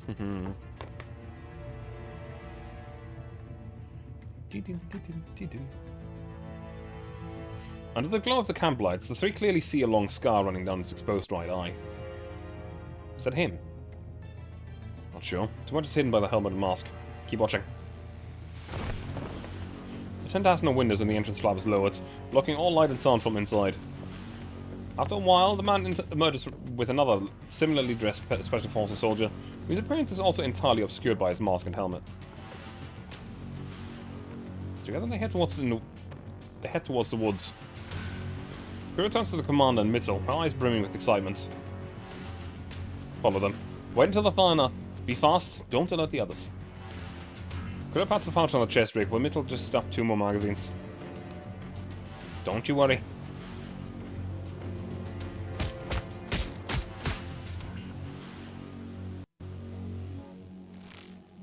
Don't move. After a coordinated ambush and a swift skirmish, the 2 men who exited in the tent are subdued. Mitchell stands before them, hands on hips, chin raised high, projecting as much authority as she can muster to intimidate the 2 bound men. The one with a scar on the face is a very man they're looking for, Stone. He scoffs with disdain. I said don't move! She slams the rifle buttstock into Stone's back. The burly man stumbles forward, gritting his teeth to suppress a groan. Who are you? What do you want? The other subdued Black Gold operative remains still, offering no resistance since its hands got tied behind his back. A month ago, at the weapon factory in Northridge, what was Black Gold doing there? Black Gold was ordered to destroy an illegal factory. Who in the Dark Thunder dares question that? That's all. What are you implying? Middle and Kuro stand on the other side of the commander, rifles in hand, exerting pressure on the captors. Metal raises a weapon again and walks over to the masked operative, ready to rough him up a bit. Suddenly, the supposedly restrained operative breaks free, catching Metal off ground and grabbing for a gun. In a split second, the rifle is wrestled from Mittel's hand, but he doesn't let go. Instead, she crashes into the kneeling man, driving her elbow into the back of his neck and rolling back to gain distance. The Black Gold operative, still bound at the feet, stumbles from the blow and topples sideways. Despite the fall, his training kicks in. He doesn't try to get up. Instead, lying prone, he turns the rifle towards the commander.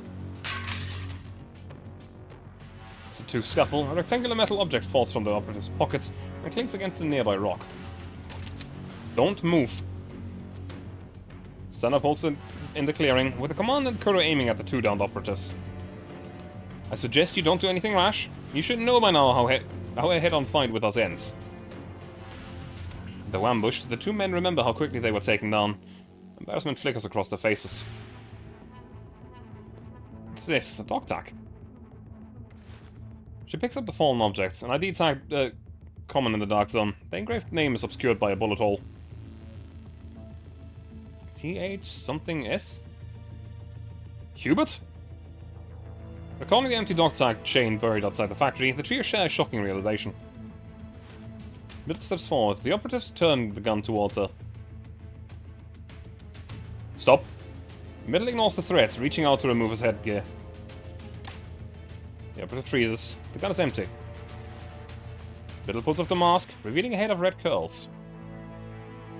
It's really you! Helpless, Hubert holds to use his weapon to the ground in frustration. Who the hell are you people? The commander glances at Stone, who's still tied up nearby. Come with me, I've got some questions for you.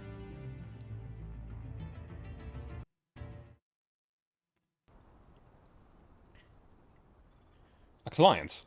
Still unsure of Stone's role in all of this, the commander decides to speak to Hubert privately, and explain the circumstances. Yes, I'm Hubert. This is all a misunderstanding. Huh? Hubert hesitates, not sure if he should continue. Your friend went through hell to find you. You owe him an explanation. The dog tag, now returned to him, rests in his palm. Hubert gazes at the bullet hole and sighs. Alright, even if it's a bit early, it doesn't matter anymore. I wasn't assassinated. I was transferred here for a covert mission. The mission's over now.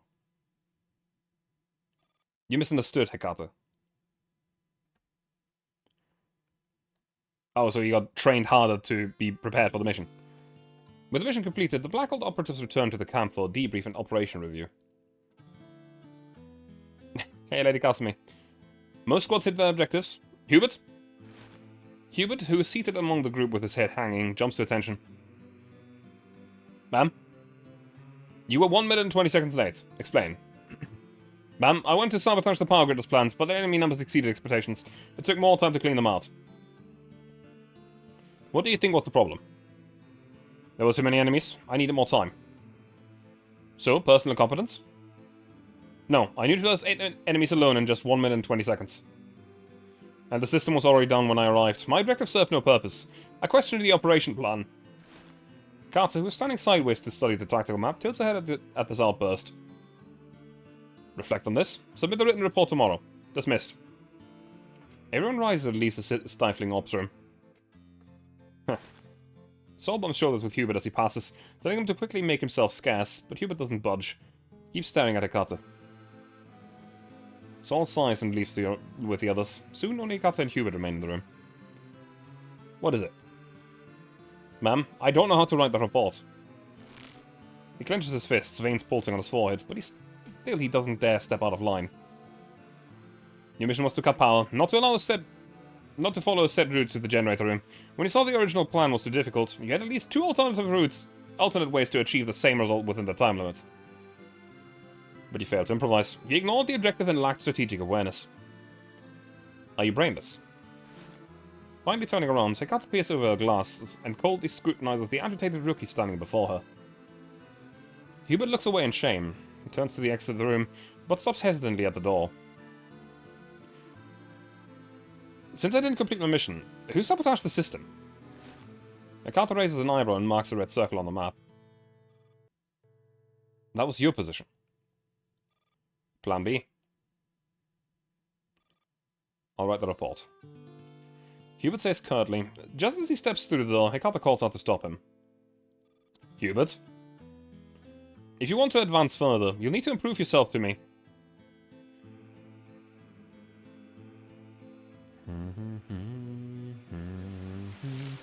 At the foot of the mountain, the Black Hole team finishes a 40-kilometer march while carrying heavy loads. Having earned a short break, they dump their heavy packs in a pile under a tree.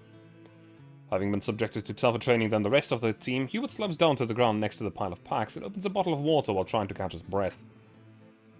Hey, fetch a spare battery from the captain's pack. Hubert drags himself off the floor with resignation and picks up Hecate's pack. He hefts, then grabs another for comparison. What's with that look on your face? Hubert puts down Hecate's pack and unbuckles it, rummaging through its contents. What is this?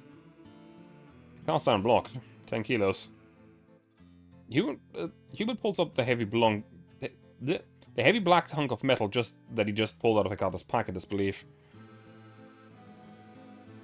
Are you crazy? You stashed your own load in the captain's pack.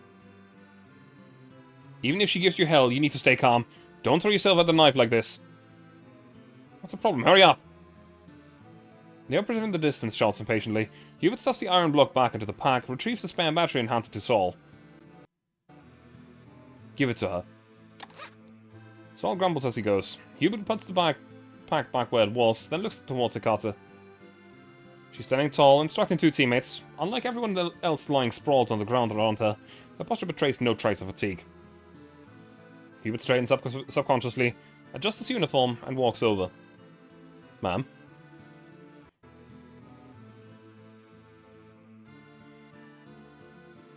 So essentially, she's training him to be another team leader. So, Hecate has actually been training you and setting you up for promotion. Yes. Well, that's a surprise. But I guess it's more believable than her trying to kill you out of spite. Sounds like you know her well. We met once or twice. After the Northridge mission, I left the team to take on this classified operation. Can you promise me something? Go on. My promotion to squad leader will be announced tomorrow morning. My friend will know then. Until then, I'd appreciate your silence. I'll explain it to him myself. Alright. Hubert adjusts the bullet hole in the dog tag, feeling the dent on the surface. He sighs. Everything identifying me was supposed to be destroyed, like the buried stuff you saw. That's also why Stone shot my dog tag. But I couldn't bear to leave it behind, so I took it with me. I didn't expect you to track me down and chase me all this way. Still, no one near as good as her. He smiles wanly. There's no resentment on his useful face, But his eyes are heavy with a profound sense of helplessness. No matter how hard we try to catch up to her, the captain's always ahead, already giving it all just to avoid falling behind. The commander doesn't know what to say. They simply pat Hubert on the shoulder. Come on, the others are still waiting. At least, be glad she's not your enemy.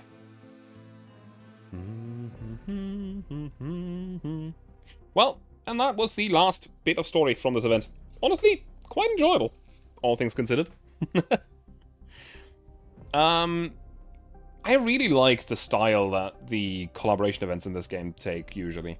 Though, this is one of the few ones where I can almost with certainty say that this is not canon. There are others where there's a good chance they are. Like the, fuck, I forgot the name of that one. The Valhalla one seems, is written in a way where it has the potential to be canon. There was another one, that, I forgot the name of it. But I got some dolls from it.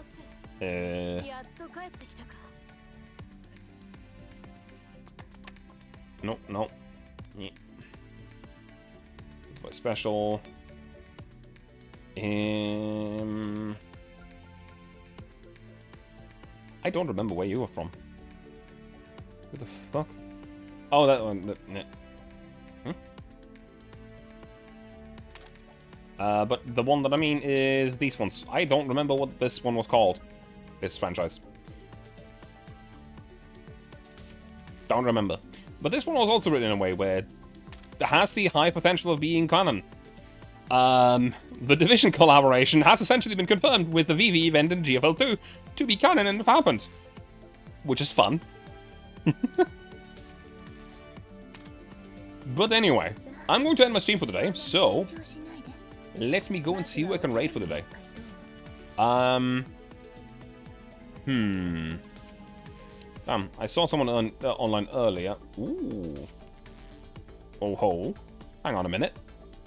Hang on a minute. I see someone is playing my probably favorite puzzle game.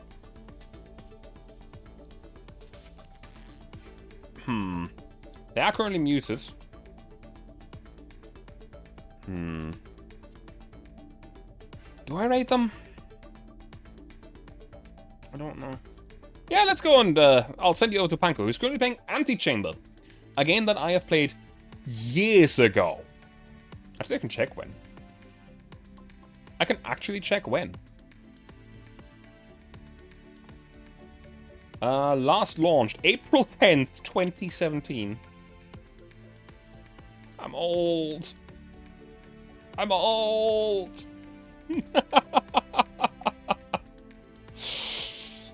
Ah, that's painful.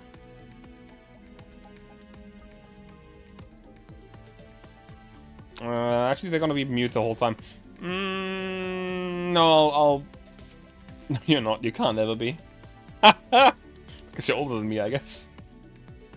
If they're mute the whole time, then I'm gonna actually raid someone else. Kinda sucks, but... Eh.